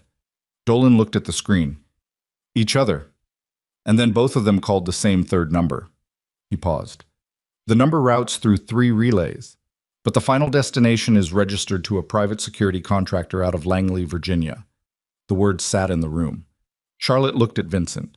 Something had changed in his face, not fear, but a fundamental rearrangement of the situation's geometry, visible in the set of his jaw and the brief, controlled exhale he allowed himself. That's federal, she said. That's federal, he said. The council members aren't just Brandon's contacts, they're protected, Marcus said quietly, by something larger than Brandon's money. Charlotte sat with that for exactly as long as it took to understand its full implication. Brandon's local corruption, the port operations, the shell companies, the bribery, all of it had appeared to be the self-contained ecosystem of a very successful criminal businessman. But if two city council members were in contact with federal intelligence infrastructure at 3:20 in the morning in response to what had happened at a party, then what Brandon had built wasn't a local operation with federal exposure. It was a local operation with federal cover. "Someone above Brandon is watching this," she said. "Someone above Brandon has been watching this for longer than tonight," Vincent said. He moved to the window. The 8th floor looked out over a narrow street, amber-lit, empty at this hour, and stood there with his back to the room for a moment. When he turned around, his face had settled into something she hadn't seen on it before. Not resignation, not quite. More like the expression of someone who has just confirmed a thing they were hoping not to confirm. Which means the ledger isn't just Brandon's insurance, it's everyone's insurance. Every name in that ledger is either a lever or a liability, depending on which side of this you're standing on. "And if we get it," Charlotte began. "If we get it, we're not just threatening Brandon," Vincent said. "We're holding evidence against people with resources that make Brandon look like a local problem." She understood. "So getting the ledger either saves us or makes us a target for something much larger than Harwick." "Yes." "And not getting it?" He looked at her. "Leaves us exactly where we are. With a leak in my organization, a federal layer we didn't know existed, and a retrieval team that will find this building by morning regardless." Charlotte pressed the back of her hand against her mouth for a moment. Not from distress, from the need to think without speaking while she thought. The thermal shirt was still too large in the shoulders. The flat shoes were still cold. The 43-page document with its fraudulent date and its damning Exhibit F was still on the table in front of her. She dropped her hand. "How do we get into Brandon's building?" she said. Marcus looked at her, looked at Vincent. Vincent looked at Charlotte with an expression that had completed its recalibration and arrived somewhere she didn't have a name for yet. Something that was neither warmth nor its opposite, but existed in the register of one person, fully recognizing another as the thing they actually are, rather than the thing they appeared to be at the start of an evening. "That," he said, "is what we're going to figure out right now." And somewhere in the city, in a hotel room that smelled of expensive furniture and bad decisions, Robert Bennett was sitting on the edge of a bed holding a glass he'd stopped filling because the bottle was empty, looking at his phone, at the message he'd sent his daughter at 3:08 in the morning, that she hadn't answered, not because she didn't see it, but because she was already 3 steps past it, already inside something that had no room for his particular brand of regret, already becoming, in the deliberate and necessary alchemy of a situation that had stripped every other option away, someone his $14 million deal had never accounted for. The plan took 40 minutes to build and had 7 points of failure they could identify, and probably 3 they couldn't. Charlotte sat at the long table with Marcus and worked through the building layout from memory, while Dolan cross-referenced what she described against the architectural filings for Whitmore Tower. Public record, pulled in 12 minutes from the city's building department database, because commercial properties above a certain square footage were required to file structural documentation, and Brandon had apparently never considered that a liability. She traced the floor plan with her finger on the printed pages, correcting 2 things the filing had wrong: a stairwell that had been converted to storage at some point, a service elevator that the filings showed as freight only, but which she'd seen used by building staff on the 4th floor during her tour. Vincent listened without interrupting. He asked 4 questions, each of them precise, none of them redundant. When she finished, he was quiet for approximately 90 seconds, which in the context of this room felt like a significant expenditure of time. "The sub-basement access," he said. "How is it controlled?" "Biometric panel beside the service elevator on basement level 1, Charlotte said. "Thumbprint. I noticed it during the tour because the assistant steered me away from it. Not obviously, just a slight redirect, the kind you do when you're used to managing what people see." "Whose biometrics are registered?" "Brandon, obviously. I'd assume his chief of staff, maybe 2 or 3 others," she thought. "Eleanor Marsh, she had a key card that accessed basement level 1 directly. I saw her use it. If she has basement 1 access, there's a reasonable probability she has sub-basement clearance as well." "Can we reach Eleanor Marsh?" Charlotte looked at the time. 3:51 in the morning. "I have a number she gave me. Personal cell." She gave it to me on the fourth day I was in the building, slipped it inside a folder she was handing me while Brandon's chief counsel was talking. I don't think she expected me to know what it meant. She paused. I think she was hedging, building an exit that she wasn't ready to use yet. Is she ready now? Marcus said. I don't know, Charlotte said honestly. But what's happening to me tonight is probably the clearest signal she's ever gotten that the door is open. Vincent made a decision. She could see it happen, could see the moment the calculation completed. Call her. It rang 4 times and Charlotte was already preparing for voicemail when the line connected and Eleanor Marsh said very quietly, I was wondering when you'd call. Charlotte looked at Vincent. He gave her a single small nod. Eleanor, Charlotte said, I need to know if you're ready to be done. A silence. Long enough that Charlotte counted seconds, 7 of them. Then, what does done look like? It looks like tonight, Charlotte said. And it looks like whatever comes after tonight, which is going to be better than whatever came before it, but I need your help to get there. Another pause. Shorter. What do you need? Sub-basement access, Charlotte said. And anything you know about the vault. The exhale on Eleanor Marsh's end of the line was the sound of someone releasing a breath they'd been holding for a very long time. I know the vault, she said quietly. I've been putting things in it for 11 years. They moved at 4:30 in the morning. 3 vehicles, staggered departure, 2 different routes. Vincent in the lead car with Charlotte and Dolan. Marcus in the second car with a man named Carver, who'd arrived at the 8th floor at 4:15 without being called. He'd been reached by some form of communication Charlotte hadn't witnessed, which told her the network was larger than what she'd seen and operated on layers she wasn't yet cleared for. The third vehicle traveled parallel, 1 block east, and contained 2 more men whose names she didn't learn. The city at 4:30 was the city at its most unguarded. Not empty, never empty, but moving with the specific half-speed of hours, when even the people who don't sleep feel the weight of the dark pressing on them. Delivery trucks on the cross streets, a sanitation crew working methodically through the 40s. The occasional taxi moving with the aimless confidence of a vehicle whose driver knew every route by muscle memory. Charlotte sat in the back of the lead car and felt her heartbeat in specific places. Her throat, her fingertips, the space behind her right ear. Not panic. She'd been through enough in the last 9 hours that panic had largely exhausted its available real estate. This was something different, a kind of alert aliveness, every sense running slightly hotter than usual, the world coming in with more texture and detail than it normally carried. She thought about Eleanor Marsh, currently moving from her apartment on the west side in a cab she'd been told to pay cash. She thought about the 43-page document, now photographed on Marcus's phone and distributed to 2 secure locations she didn't know the addresses of. She thought about the backdated Exhibit F and what it meant, and what it could be made to mean in the right hands. She thought about the federal relay numbers that Dolan had pulled at 3:20 in the morning, and what it suggested about the architecture of what Brandon had built and who had built it with him. She thought about her father in his hotel room. Then she stopped thinking about her father. Whitmore Tower was a 40-story glass and steel structure in Midtown that housed Brandon's corporate headquarters on floors 20 through 35 and leased the remaining floors to financial and legal firms whose presence gave the building a patina of legitimate commercial activity. At 4:30 in the morning, it was nearly empty. Skeleton security staff, a cleaning crew working the upper floors on a rotation schedule that Eleanor had provided, 2 guards on the lobby desk who changed shift at 5:01 and whose pattern she'd described in enough detail that Marcus had built a 12-minute window into the plan. They didn't go through the lobby.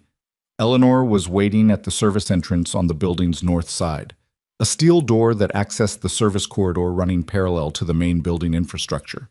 She was a small woman, precisely dressed even at this hour, with the particular posture of someone who had spent years making herself unobtrusive in rooms that required it. When Charlotte came through the door, Eleanor looked at her with an expression that moved quickly through relief and landed on something more complex and harder to name. "You look different," Eleanor said. "Different from what?" "From the woman who toured the building 12 days ago." Eleanor looked at Vincent, then at Dolan behind him, with an assessment that was fast and professional, and clearly not the first time she'd evaluated people for threat level in a confined space. "You trust them?" "I'm standing here," Charlotte said. Eleanor accepted that. She led them down the service corridor. concrete, industrial lighting, the ambient noise of building systems operating through the night, to a door that required her keycard and a 6-digit code she entered without hesitating. The door opened onto a stairwell that descended. Charlotte counted 2 flights down before Eleanor stopped at another door, heavier, with the biometric panel Charlotte had described, a flat black surface set into the wall at shoulder height. Eleanor pressed her right thumb against it. A pause. 2 seconds. 3. Charlotte felt Dolan shift his weight behind her. The panel chimed once, green, and the door opened. The sub-basement was climate-controlled. She felt it as soon as they stepped through, the temperature dropping and the quality of the air changing, drier and more deliberate. The space was organized. Shelving units along 2 walls holding labeled archival boxes, a central area with a steel table, and at the far end a freestanding vault door that was significantly more substantial than the access panel had suggested. Matte black, no visible handle, with a biometric pad and a numeric keypad, and what looked like a secondary scanner at eye level. Retinal, Eleanor said, noting where Charlotte was looking. Brandon's only. The thumbprint panel on the exterior is my access. It allows entry to the room, but not the vault itself. Can you open the vault? Vincent asked. Eleanor looked at him directly. Not through the scanner. She reached into her jacket pocket and produced a small USB drive. But I have the override code. Brandon had it generated 3 years ago as an emergency failsafe in case the biometric system failed. He stored a physical copy in the document archive. I found it 18 months ago, and I've been deciding what to do with it since. She held it out. The code is on this drive, encrypted, but with a password he chose himself, which means it's the same password he uses for everything. She looked at Charlotte. The name of his first boat. The Meridian, Charlotte said immediately. It was the name of the hotel. It was the name of Brandon Whitmore used for everything he considered his. Eleanor's expression confirmed it. The Meridian. All caps, 6 characters. Marcus took the drive and went to the vault panel and worked for 4 minutes with focused, economical movements. Something from his jacket pocket that interfaced with the USB port on the panel's base, which Charlotte hadn't noticed, and which told her the panel had a service interface that wasn't in any public specification. She stood near the wall and watched and listened to the building system's hum and tried to control her breathing, which wanted to be faster than was useful. Dolan stood near the door they'd come through. Vincent stood slightly to Charlotte's left, close enough that she was aware of the warmth of him in the cold room, and she was aware that she found it grounding rather than intrusive, which was a piece of information about herself she tucked away for later. The vault issued a sound, mechanical, deep, the rotation of something significant, disengaging, and the door swung outward on engineered hinges that moved a very heavy thing with very little effort. Inside, shelving. Floor to ceiling, organized with the same precision as the outer room, but what was on these shelves was different. Not archival boxes, binders. Specific-sized binders, red, labeled by year and category, arranged with the obsessive order of someone who understood that these objects were both his greatest asset and his greatest vulnerability, and treated them accordingly. Charlotte stepped into the vault. The binders went back 7 years, each one labeled along the spine, a year, a category, an alphanumeric code. She pulled the most recent one, current year, labeled with the code C7, and opened it on the steel table. Inside, printed documents, photographs, signed statements, bank records, wire transfer confirmations. Each document protected in a clear sleeve. Each sleeve dated and initialed in the top right corner in a handwriting she didn't recognize. Eleanor, she said without looking up, these initials, ELM. Eleanor Louise Marsh, Eleanor said from the doorway. Charlotte looked up at her. You've been filing this. For 6 years, Eleanor said. Her voice was very even. Every document he brought down here, I processed. Every record I logged. I told myself I was protecting myself, having documentation of what I'd witnessed in case I ever needed. She stopped. I told myself a lot of things for 6 years. You built the evidence file, Charlotte said. I built a very thorough evidence file, yes. Charlotte looked back at the binder. She turned pages. Bank records with account numbers and routing codes. A signed statement from a dock supervisor named Caruso, dated 14 months ago, detailing cash payments from a Whitmore shell company in exchange for inspection bypasses. A photograph of Alderman Price at what appeared to be a private dinner, seated across from a man she didn't recognize, with a notation in Eleanor's handwriting. Novi 14, Pelham Safe House, transfer authorization discussed. A wire confirmation in an amount that had 7 digits before the decimal. She kept turning. Her hands were steady. She made them stay steady. The ledger itself was in the back section of the binder, a printed summary document, not handwritten as she'd expected, but typed and formatted, running to 31 pages. Every transaction, every payment, every arrangement. Names she recognized from the news, from the party 2 nights ago, from her father's business associates, from the city's public record of who ran things and how.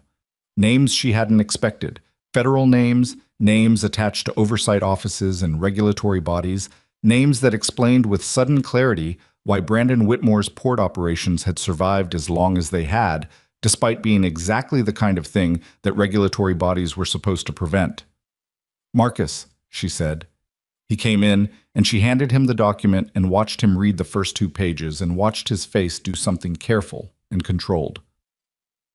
"How many copies can you make?" she said. "With what's on me," he checked his jacket, produced a small device. "I can photograph all 31 pages in about 6 minutes." "Do it," he started. Vincent had come into the vault and was standing at the shelving, reading spines. He pulled a binder from 3 years ago and opened it and stood there reading with the focused stillness that Charlotte had come to recognize as his version of high alert. She watched him stop at 1 page. Read it twice. Close the binder. "What?" she said. He looked at her. "The federal relay number Dolan pulled tonight. The one the council members called at 3:20. "Yes." He held up the binder. "It's in here, listed as an asset, named, with a handler designation." He set the binder on the table. "Brandon isn't being protected by a federal operation. He's part of one. The port access he's been maintaining, the inspection bypasses, the container movement. He's been running materials for an intelligence asset network for 4 years. The council members aren't his contacts. They're his handler's contacts." The room was very quiet. Charlotte looked at the binder, looked at the 31-page ledger Marcus was still photographing, looked at Vincent. "If that's true," she said slowly, "then anyone who exposes this becomes a problem for an intelligence operation, not just for Brandon." "Yes," Vincent said, "and the people in this file," she gestured at the shelving at 7 years of red binders, "they're not just corrupt, they're assets, protected assets." "Which is why none of it has ever been prosecuted," Eleanor said from the doorway. She said it without inflection, the way you say something you've known for a long time and stopped being surprised by. "I wondered, for years, why nothing ever stuck. Why the federal investigations that started always seemed to stop. I thought it was just money. I thought he just bought his way out." "He did," Vincent said. "He bought his way in. There's a difference." Charlotte pressed her hands on the table. Her palms were cold against the steel. She felt the weight of what was in this room. Not just physical, the binders, the documents, the photographs, but the actual weight of what it represented. 7 years of transactions, hundreds of names, evidence of a structure that went so far above Brandon Whitmore that he was, in the actual architecture of it, almost incidental, almost small. Almost. Okay, she said. She heard her own voice and noted that it was steady, which cost her something. "Here's what we do. Marcus copies everything he can. We take the physical ledger, the summary document. We leave everything else exactly as it was." "If we take the physical document, Brandon knows we were here," Dolan said from the doorway. "Brandon is going to know anyway," she said. "The question is the sequence. We need the physical document in the hands of someone he can't reach before he knows it's gone." She looked at Vincent. "The federal investigators you mentioned, the ones building a case against Price and Gutierrez. They're not people I can call at 5 in the morning. Do you have a contact?" A pause. The particular pause of someone calculating how much to reveal. "I have an intermediary." "Then we need to reach the intermediary," she said. "Tonight. In the next..." She looked at her watch. 90 minutes before shift change in this building, before the Harwick team repositions, before Brandon wakes up and finds out his leak didn't produce what he was expecting. She met his eyes. "The evidence needs to be out of our hands before this building knows we were in it." Vincent looked at her for a moment with that recalibrated expression that she'd first seen in the eighth floor room and had been seen in various forms since. Then he took out his phone. He made a call that lasted 45 seconds, spoke 7 sentences, ended it. 90 minutes, he said. Federal Plaza. There'll be someone there. Charlotte nodded. Then let's move. Marcus finished photographing at 5:09. They had the physical ledger document in a sealed document envelope from the shelf. Eleanor had reorganized the vault's remaining contents to obscure the gap. The vault door was resecured. The biometric panel on the sub-basement entry was wiped with a cloth. Eleanor produced from her jacket pocket without being asked, which told Charlotte something about how long Eleanor had been preparing for some version of this night. They were moving back through the service corridor toward the exit when Dolan's radio clicked twice. A signal, not words. He stopped. Put his hand up. Everyone stopped. The corridor was silent except for the building systems. Charlotte listened.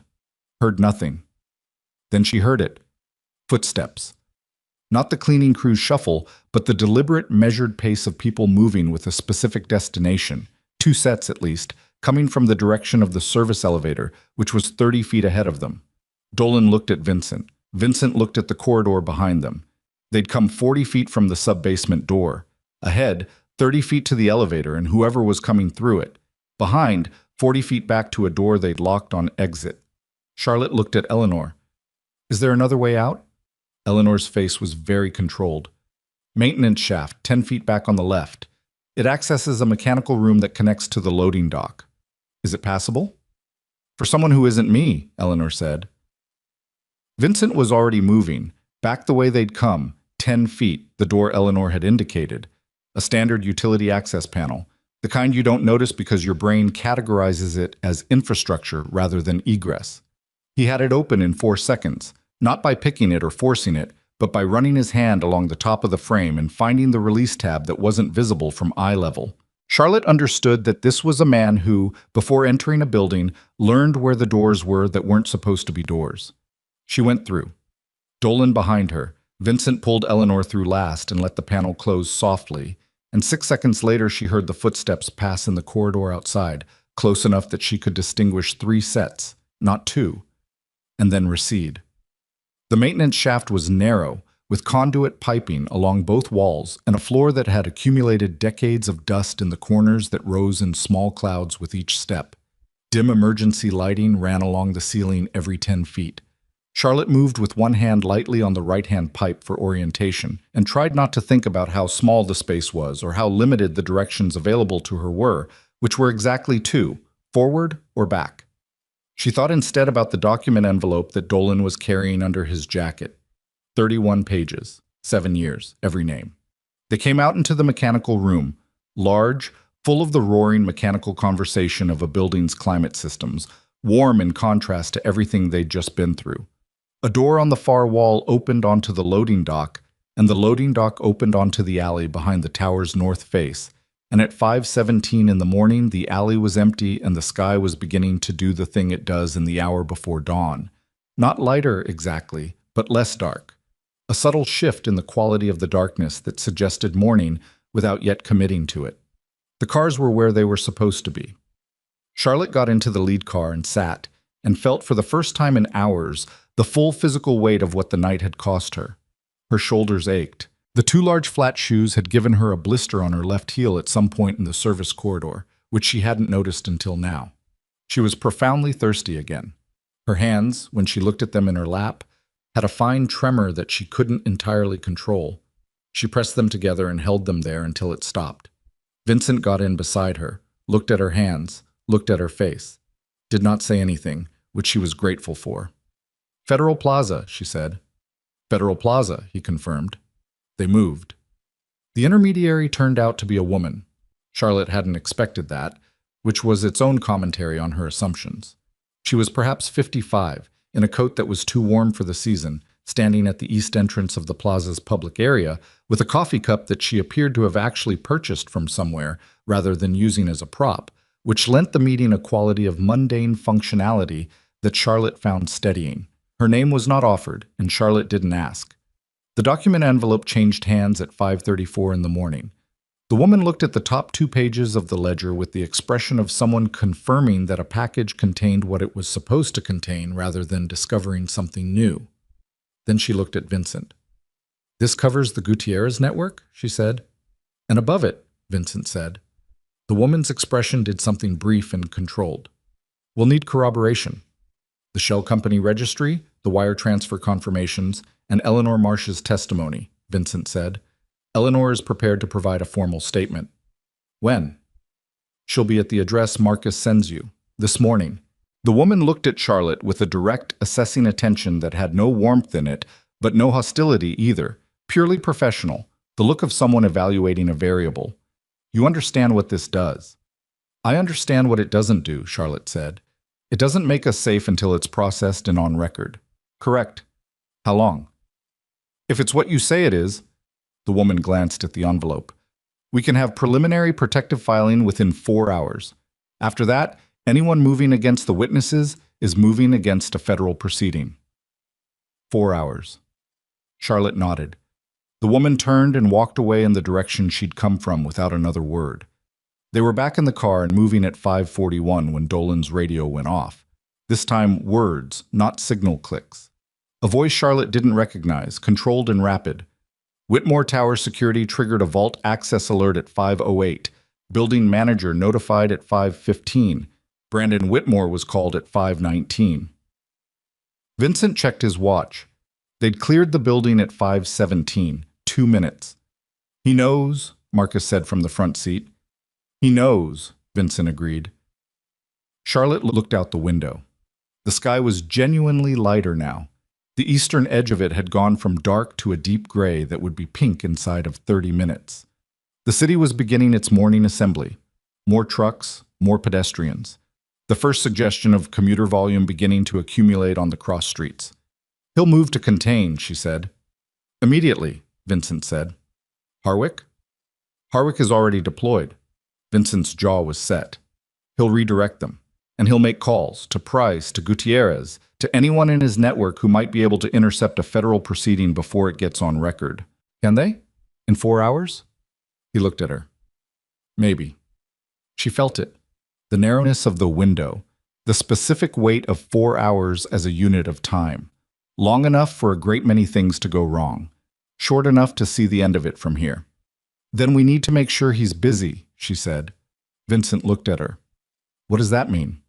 "It means he needs to be dealing with something that occupies his attention and his resources for the next 4 hours, she said. Something that isn't the federal proceeding. Something that requires him to be reactive rather than strategic. She looked at her phone. "The fraudulent agreement, the backdated document, we haven't used that yet." "Filing a civil suit takes—" "I'm not talking about filing a suit," she said. "I'm talking about releasing it.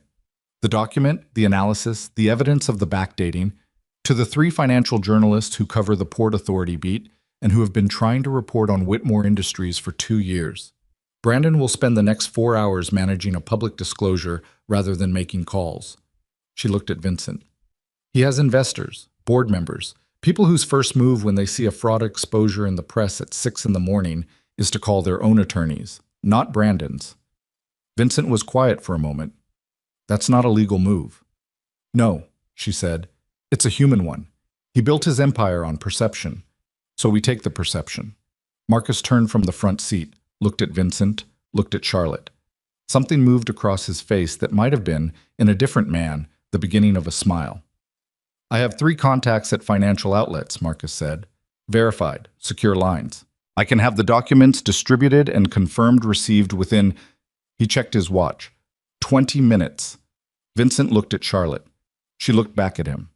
In the gray early light coming through the car window, his face had the particular quality of someone who had operated in the dark for so long that ordinary light looked like something to be evaluated before being trusted. She understood that. She understood it in a way she wouldn't have 12 hours ago. "Do it," Vincent said to Marcus. Marcus turned back to his phone. Charlotte sat with her hands in her lap and felt the next 4 hours ahead of her like a physical distance to be crossed. And she was calculating it. The federal filing window, the press release timing, Brandon's response speed, the Harwick team's current position, Eleanor Marsh in a cab heading to an address she'd been given by a man she didn't know, when Dolan's radio cut through everything. Blackwood. The voice on the radio was the man from the third vehicle, the one who'd traveled parallel on the route in. His voice had the particular compression of someone speaking under stress while trying not to. "We have a problem." Vincent took the radio from Dolan. "Talk." Harwick didn't redirect. A breath. "They were waiting. 2 vehicles. They must have had the car descriptions. We're—" A sound that wasn't a word. "We're taking fire. East 44th, between—" The radio went to static. Charlotte felt the car change around her before she fully processed what she'd heard. Vincent forward in his seat, Dolan already on a different radio, Marcus's phone going to his ear. The driver accelerated without being told. She thought, 2 vehicles. Car descriptions. Someone gave them the car descriptions. She thought, the leak. They hadn't found the leak. She looked at Vincent. His face was forward, jaw hard, the stillness entirely gone, replaced by something that was its own kind of controlled, but with an edge in it that she hadn't seen before, an edge that told her she was looking at a man who had operated in lethal situations enough times that his body knew what to do before his mind finished deciding. "Vincent," she said. He looked at her. "The leak is in the car descriptions," she said. "Whoever gave Harwick the descriptions had access to vehicle information. How many people in your organization have that?" He held her gaze. Something moved through his eyes, fast, not pleasant. 3, he said. She watched him. 3. And how many people knew we were going to Whitmore Tower tonight? He looked at her for one more second. Then he turned to Dolan, and what he said next, quiet and very precise, changed the temperature of the car in a way that had nothing to do with its climate systems, and Charlotte sat in the back seat as the vehicle accelerated through the early morning streets toward a location where men were under fire and felt the ground shift underneath everything again, the way it had been shifting all night, each new layer revealing not the bottom, but another layer beneath it. And she understood with the full cold clarity of someone who had spent the night learning what this world actually was, that the fight was not where she'd thought it was. It was here, in this car, in the next 30 seconds, in the name that Vincent was about to say. The name Vincent said was Carver. Charlotte heard it and watched Dolan's face and knew immediately from the way Dolan's expression went flat and still. Not surprised. The specific stillness of someone confirming what they'd already half known and had been hoping not to confirm, that the name was right. Carver. The man who'd arrived at the 8th floor at 4:15 without being called, who'd traveled in the second vehicle, who knew the car descriptions because he'd been standing in the parking level when the vehicles were assigned.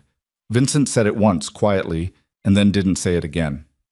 "Where is he now?" Dolan said. "Second car," Marcus said, his voice tight. "With the Harwick engagement on East 44th. The implication of that landed in the car like something dropped from a height. The Harwick team hadn't ambushed the third vehicle by accident. They'd been guided to it. And Carver was in the second vehicle, positioned away from the contact point, which meant he'd either set up the third vehicle as the target deliberately, or he'd expected the entire convoy to be hit and was running. "Can you reach the second car?" Charlotte asked. Marcus already had the radio to his mouth. 3 attempts. Static each time. He looked at Vincent. "They're not responding."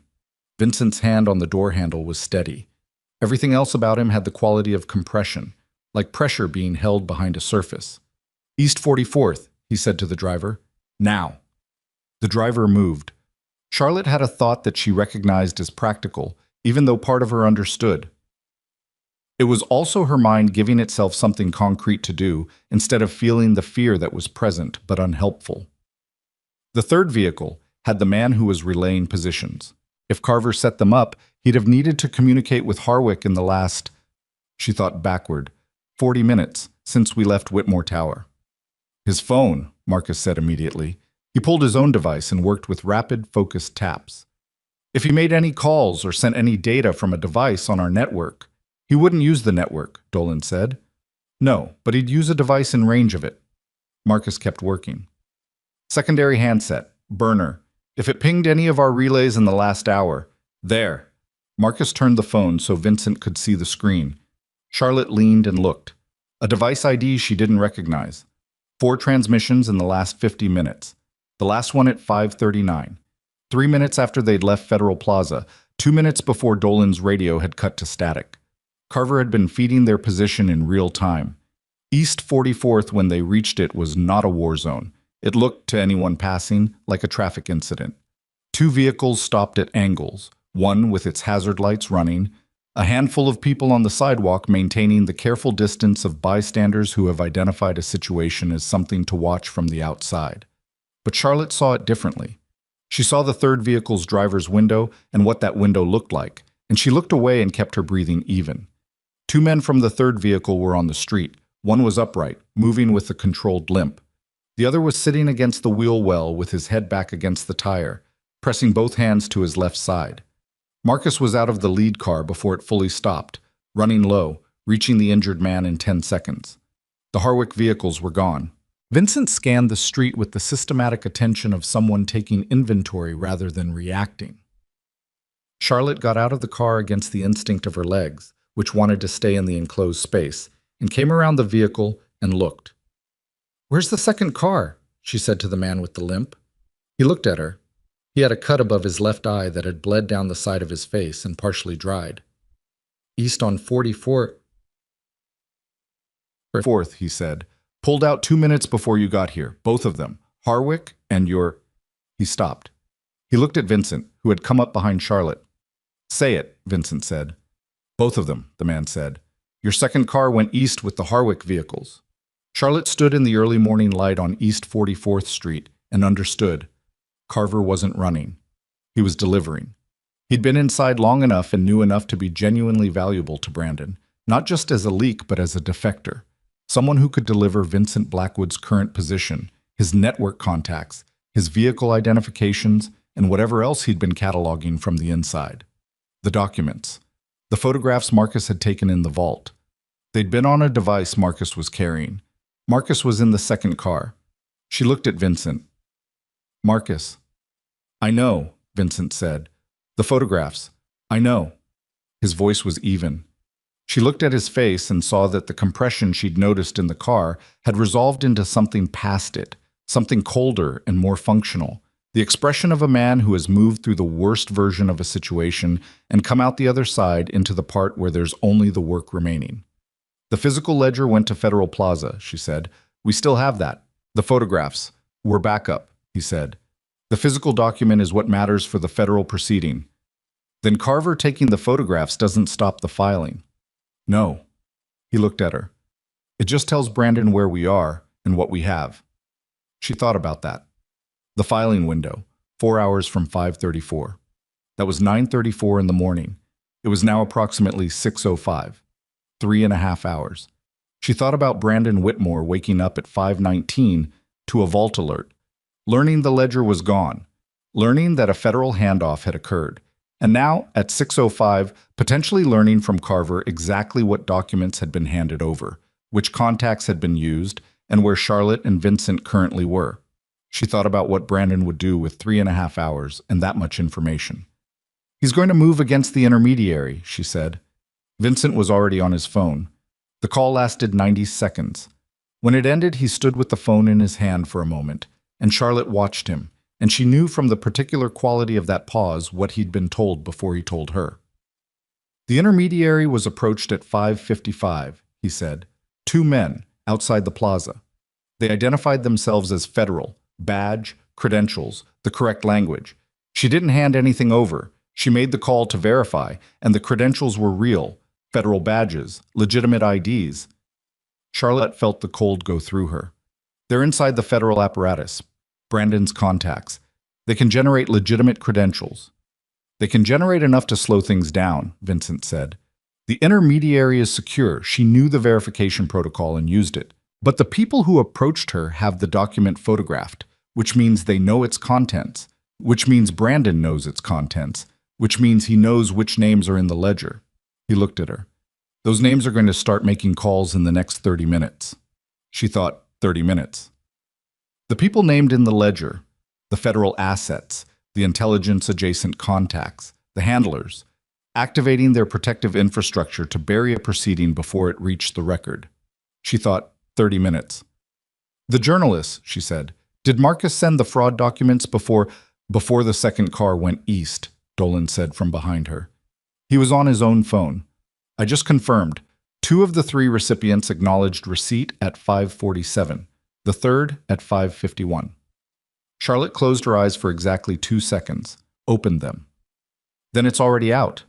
The backdated agreement, the fraud evidence, it's already in the hands of 3 journalists. Which Brandon can't pull back, Dolan said. He can suppress it, Vincent said. He can call editors, call owners, apply pressure. He has enough leverage over, not over all 3 simultaneously, Charlotte said. Not in the next 30 minutes. She looked at the street. The man with the wound in his side was being stabilized. Marcus had the trauma kit, working efficiently, talking to the man in a low voice. The man with the limp was making a call. The hazard lights of the damaged vehicle were still clicking their patient orange rhythm against the pale morning. He can suppress 1 story, maybe 2. He can't suppress a corroborating source. She looked at Vincent. I need to make a call, she said. He looked at her without speaking, which she had learned was his version of yes. She took out her phone and called a number she'd saved 3 months ago as a contact labeled only with initials she'd invented, MAF. The number belonged to a woman named Dana Forsyth, who was a senior editor at a financial news organization that was not one of the 3 Marcus had contacted, who had approached Charlotte twice in the past year about an investigative piece on Bennett Shipping's regulatory difficulties, and who Charlotte had declined to speak to both times because speaking to press about her father's business had felt then like a form of betrayal. Dana Forsyth answered on the second ring, which, given that it was 6:09 in the morning, told Charlotte that the previous document releases had already reached her through her network. I know who you are, Dana said immediately. I know what went out this morning, and I know you're in the middle of something. I need to give you a statement, Charlotte said. On record. My name, my account of the agreement and the fraud, corroborating the documents your colleagues received. A brief pause. When? Now. On this call. You record it, you have it, you run it when you run it. Charlotte looked at Vincent, who was watching her with an expression she couldn't fully decode but which had stopped being evaluating and had become something else. Something that was nearer to the way you look at a person when you've moved from deciding what they are to simply seeing them. I need it on record in the next 20 minutes. I'm recording, Dana Forsyth said. Charlotte talked for 16 minutes. She was precise and she was specific, and she did not editorialize and she did not dramatize because the facts, stated plainly, were sufficient without decoration. She gave dates, she gave amounts, she gave the name of the provision in the agreement and the specific filing dates that proved the backdating, and she gave the name Eleanor Marsh as a corroborating witness who would be making a formal statement to federal investigators. She did not mention the ledger, the intelligence connections, or anything that was inside the federal proceeding, because she understood instinctively that those elements were now the territory of something larger than a news story and required different handling. When she finished, Dana Forsyth said, "This runs in 40 minutes. Online first, print to follow." "Thank you," Charlotte said. She ended the call. The morning had arrived properly now. The sky was fully light, that clear particular blue of early New York morning that you only get before the city's own exhaust thickens the air, and the sounds of the waking city were accumulating around them on the street, and a police cruiser had slowed at the corner to observe the stopped vehicles, and then continued, which told Charlotte that someone had already managed the scene well enough that no formal response had been triggered. Vincent was standing beside her, close enough to speak quietly. "You just put your name on it," he said. "Yes." "That makes you the primary witness on a public record." "Yes," she said again. "Which means moving against me in the next 40 minutes is moving against a named source in a published story, which is a different kind of problem than moving against an unnamed person." He looked at her for a long moment. Something in him had shifted over the course of the night in ways that she could track only imprecisely. She knew it had moved. She couldn't map every point of its movement. You understand that this doesn't end when the story runs. Brandon has a collapsing infrastructure, 3 journalists with fraud documents, a federal proceeding. He can't fully suppress because the physical evidence is already in the building, and in 40 minutes a named witness account that will make suppression an act of visible obstruction. She looked at him. He still has the Harwick team. He still has Carver. He still has whatever leverage the intelligence contacts can apply. I know it doesn't end in 40 minutes. Then what does it end with? Vincent said. She thought about that. The honest answer was that she didn't know, not entirely, not in the way that would satisfy someone who needed clean conclusions. But she knew what it ended with for Brandon specifically, and that was the thing she'd been building toward since the moment she'd stood in her father's kitchen with an overnight bag and told a man with a scotch glass that she was going to find a way out. It ends with him having no move that doesn't cost him more than staying still, she said. That's what collapse looks like. Not a single dramatic moment, just every option becoming worse than the one before it until there are no good options left. She looked at the street, at the damaged car, at the morning establishing itself around them with complete indifference to what any of them had been through. I've watched that happen to my father for 15 years. I know exactly what it looks like. Vincent was quiet. She felt him beside her, the particular quality of his presence that she'd been aware of since the ballroom in ways she hadn't had adequate vocabulary for, and still didn't entirely, but had stopped needing to categorize. Carver, she said. What happens to Carver? Carver is my problem, Vincent said. His voice had no particular heat in it, which was somehow more final than anger would have been. Is he alive? He was in the second car. A pause. He'll make contact with Brandon's people. Hand over whatever he has. And then he'll discover that switching sides in my world is not a transaction that comes with long-term stability. She absorbed that. She didn't ask for elaboration. The man sitting against the tire, she said. Reyes. He'll be all right. Marcus knows what he's doing. She looked. Marcus was still with Reyes, one hand pressed flat and firm against the wound, the other working steadily. Reyes had his head back against the tire, and his eyes open and his jaw set against the specific kind of pain that comes from being told to stay still when everything in your body wants to move. Charlotte walked over to them. She crouched down beside Reyes and looked at him. He looked back at her. Dark eyes, mid-30s, a face that had clearly absorbed significant punishment before this morning without losing the fundamental quality of someone who expects to keep getting up. You doing okay? She said. She knew it was a useless question. She asked it anyway. I've been better, Reyes said. Yeah, she said. Me too. Something crossed his face that was not quite a smile but was in its vicinity. She straightened and looked at Marcus, who met her eyes for a moment with an expression that had genuine warmth in it. The first warmth she'd seen from him in 9 hours of his being consistently competent in her presence. Ambulance is 4 minutes out, Marcus said. The kind that asks no questions. Good, she said. She walked back to Vincent.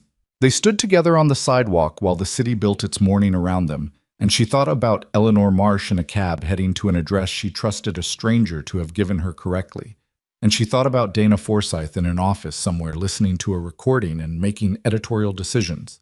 And she thought about a woman in a coat outside Federal Plaza holding a 31-page document in a sealed envelope and navigating whatever pressure was being applied to the building she was standing outside of. And she thought about all the moving parts of a thing she'd set in motion, not alone, not by design, not with any plan that had survived its first contact with the reality it encountered.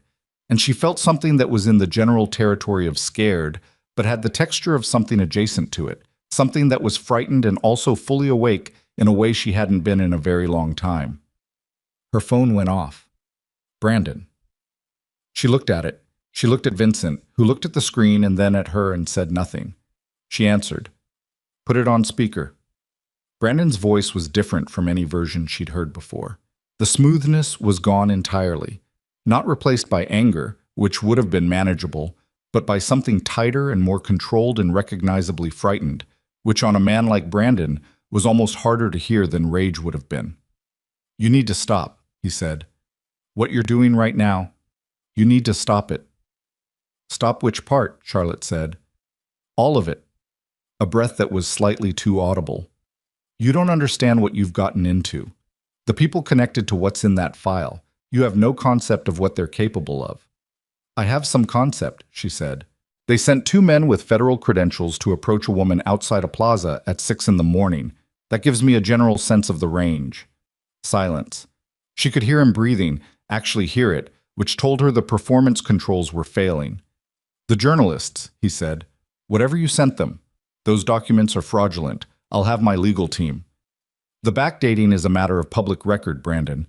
The restructuring filing date is in the city database. Your attorneys know that. I know that. The journalists know that because I told them. She kept her voice even. And in about, she checked her watch, 32 minutes, everyone else will know it. Another silence, longer. She felt Vincent beside her, still and watchful. What do you want? Brandon said finally. The words cost him something. She could hear it.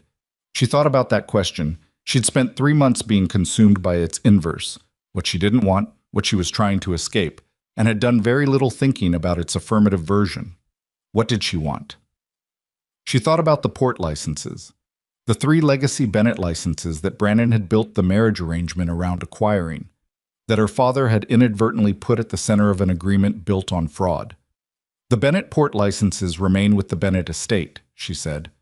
The debt, the legitimate portion, stripped of the fraudulent provisions, converted back to a standard repayment structure at the original rate, renegotiated with a party who isn't you.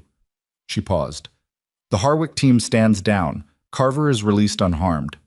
She paused again, aware that the last item was possibly optimistic, but choosing to put it on the record anyway. And you never contact my father again. A long silence. The licenses are worth, he started. I know what they're worth, she said. That's why you built the trap around them. But the trap is gone, Brandon. The agreement is void. The fraud is documented. And the ledger is in the hands of people who will use it in ways that I won't be able to control and that you should think very carefully about before you spend the next 4 hours trying to suppress a federal proceeding, because the people named in that ledger are going to be making calculations about you right now that are entirely independent of anything I'm doing.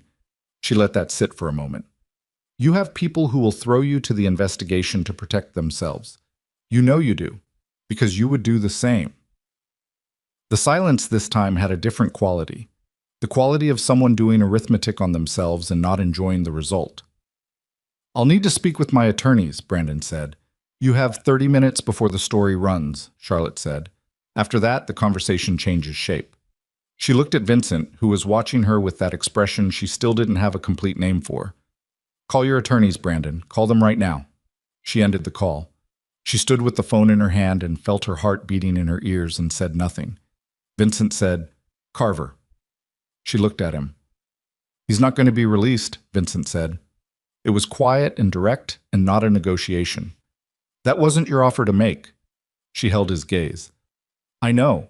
I put it on the record because when this is over, I wanted it on the record that I asked. Something in his face adjusted. Not softened exactly, but moved in a direction that had warmth somewhere in its general vicinity.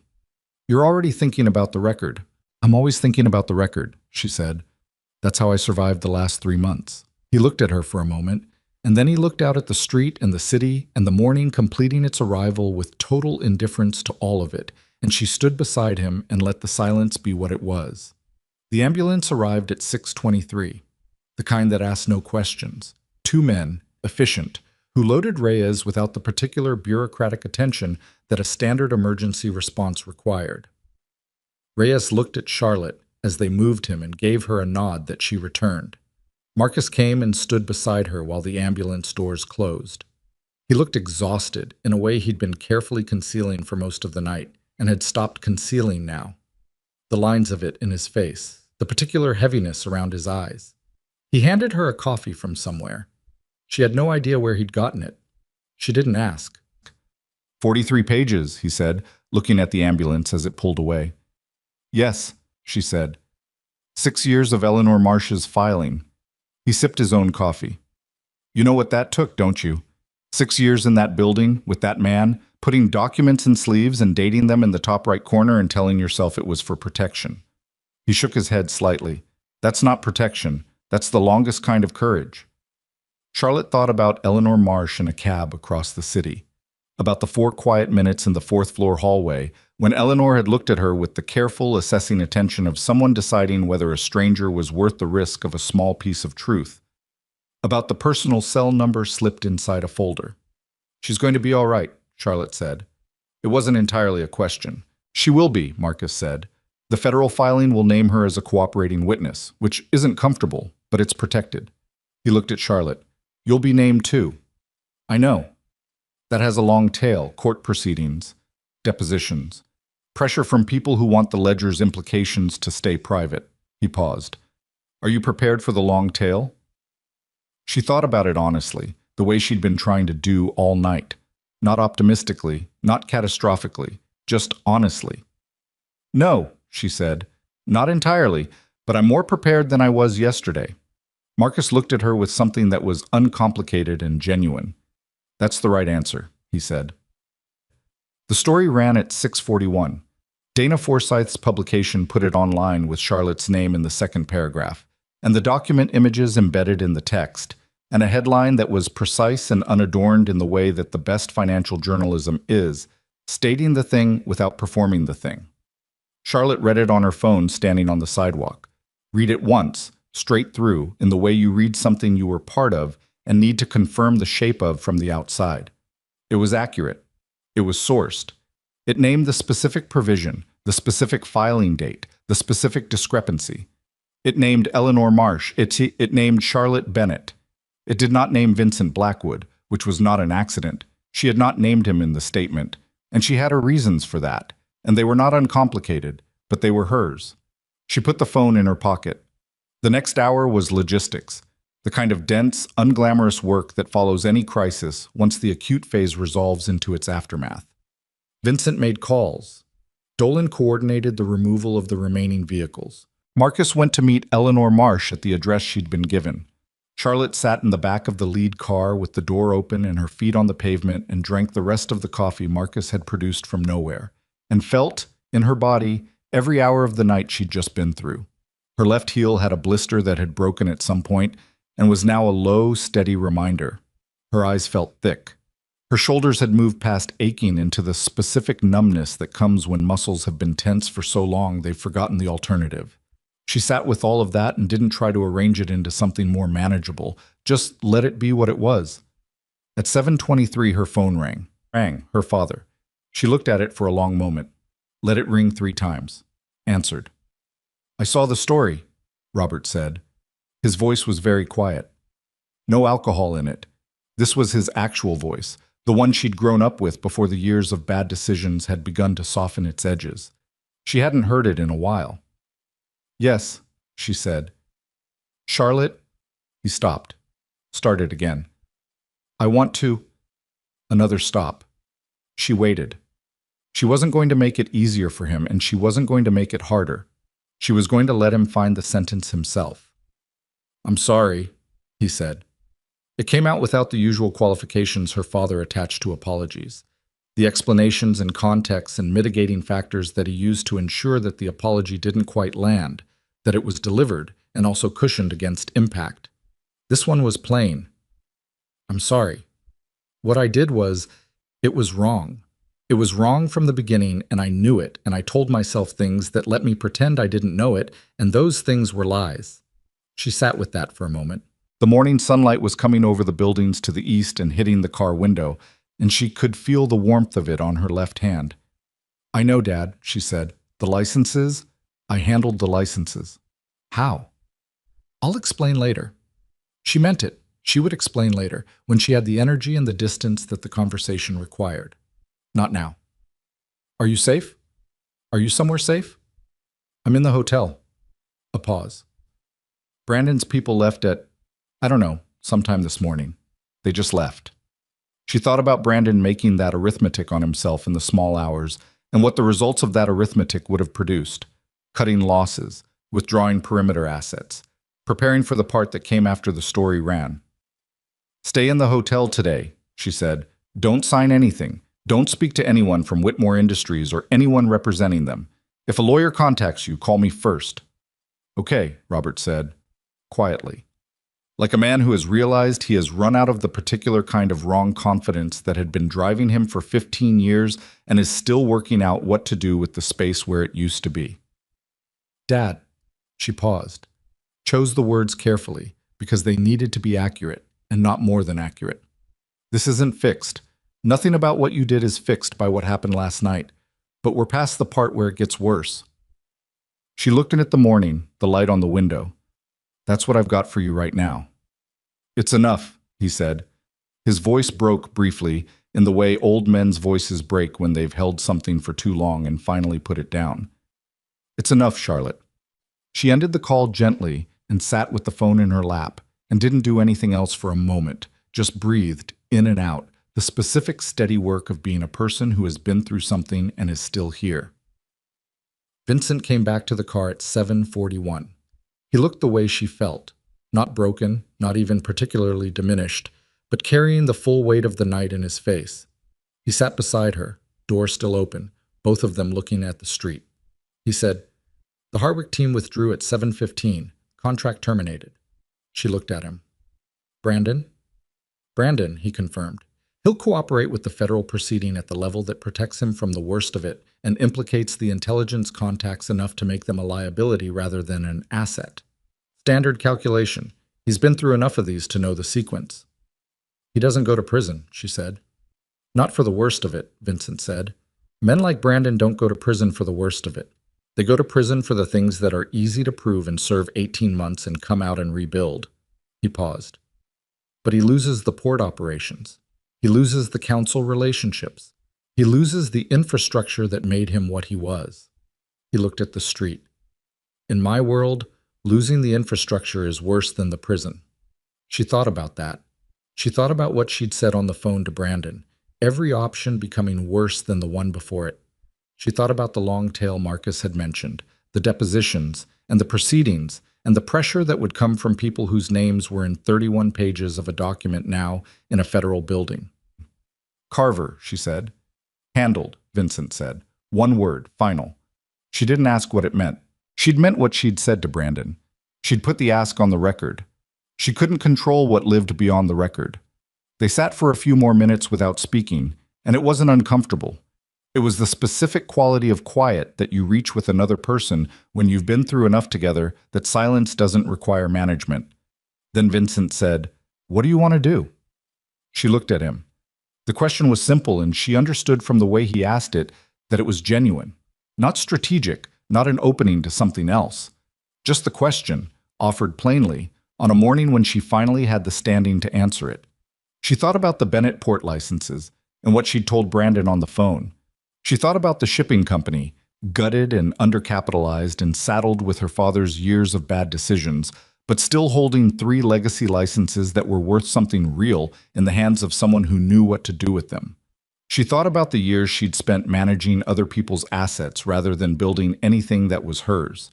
She thought about the 4 minutes in a hallway with Eleanor Marsh, and the way Eleanor had slipped a phone number into a folder, and the way that small act of faith had paid itself forward into something neither of them could have designed. She thought about this man sitting beside her, who was not a good man in the simple, uncomplicated sense, and who knew that about himself and didn't use it as either an excuse or a performance, and who had, over the course of one long and extraordinarily specific night, moved from stranger to the person she trusted most in the world, which was a sentence she would not have been able to say yesterday, and which she still wasn't entirely sure what to do with.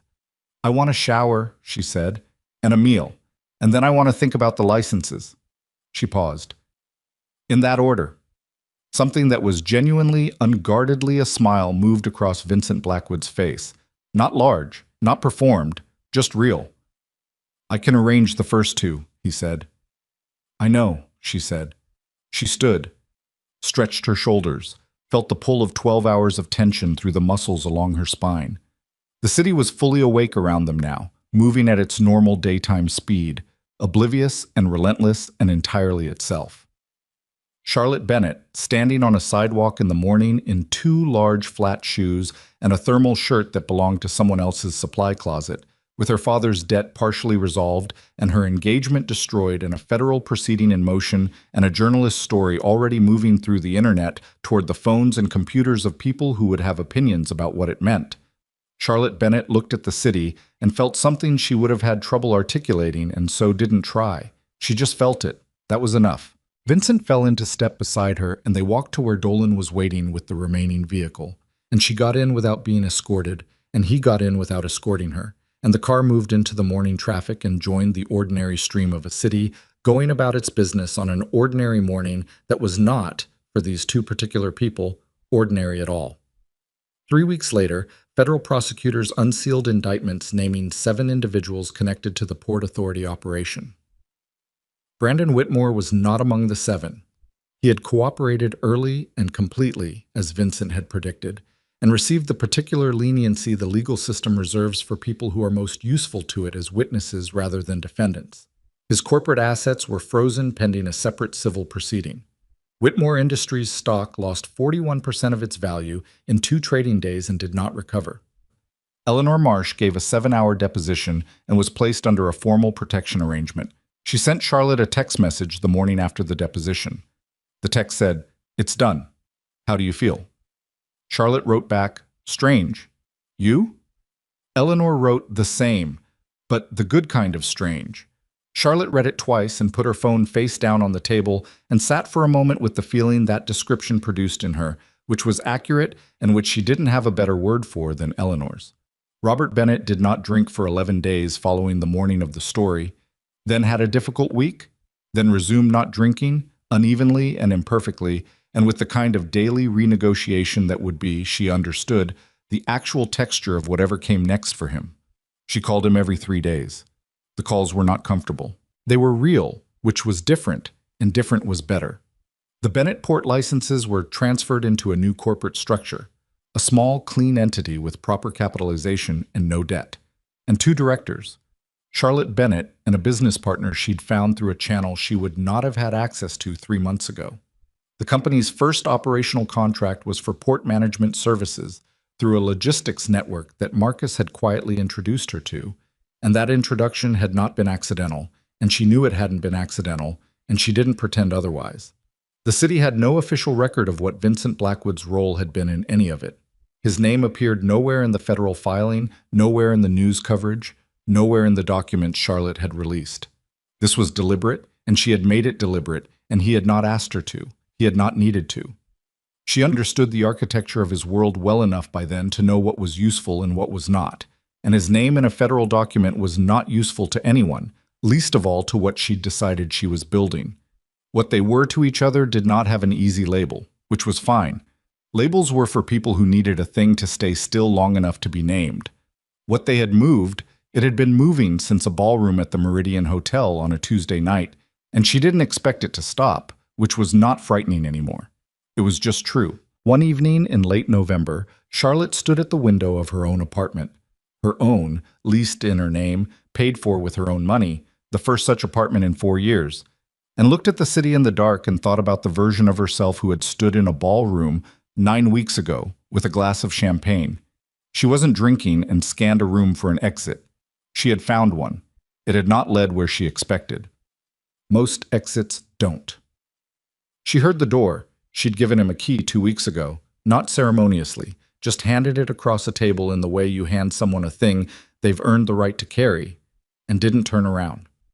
Listened to his footsteps, the familiar, specific weight and rhythm of them, crossed the apartment toward her. He stopped beside her at the window, looked out at the same darkness she was looking at. Neither of them said anything for a while. Then she said, "Brandon was seen in Geneva, someone's network." "I know," Vincent said. "I saw." "He's rebuilding." "He'll rebuild for the rest of his life," Vincent said. "Smaller, weaker, watched." A pause. "That's the version of the rest of his life he chose for himself." She nodded. Let that settle. Outside, the city did what it always did. Moved, lit itself, generated its permanent low roar of 10 million separate lives proceeding simultaneously, none of them touching, all of them proximate, the extraordinary ordinary machinery of people existing in the same place without knowing each other's names. She'd kissed a stranger in a ballroom to destroy an engagement. The engagement was destroyed. The stranger was standing beside her. She hadn't planned for this part. She wasn't sure planning would have gotten her here. Some destinations can only be reached by the routes you didn't choose, the hallways you weren't supposed to enter, the biometric vaults you open in the middle of the night with override codes stored by women who spent 6 years building their own way out. She turned from the window. Vincent turned with her. The city went on outside. And the two of them, neither simple nor uncomplicated nor anywhere near finished with the particular kind of life they'd chosen to live in the shadow of what everyone else was afraid of, turned away from the window together and into whatever came next. Without ceremony, without performance, without anything so small as a happy ending. Just forward. That was enough.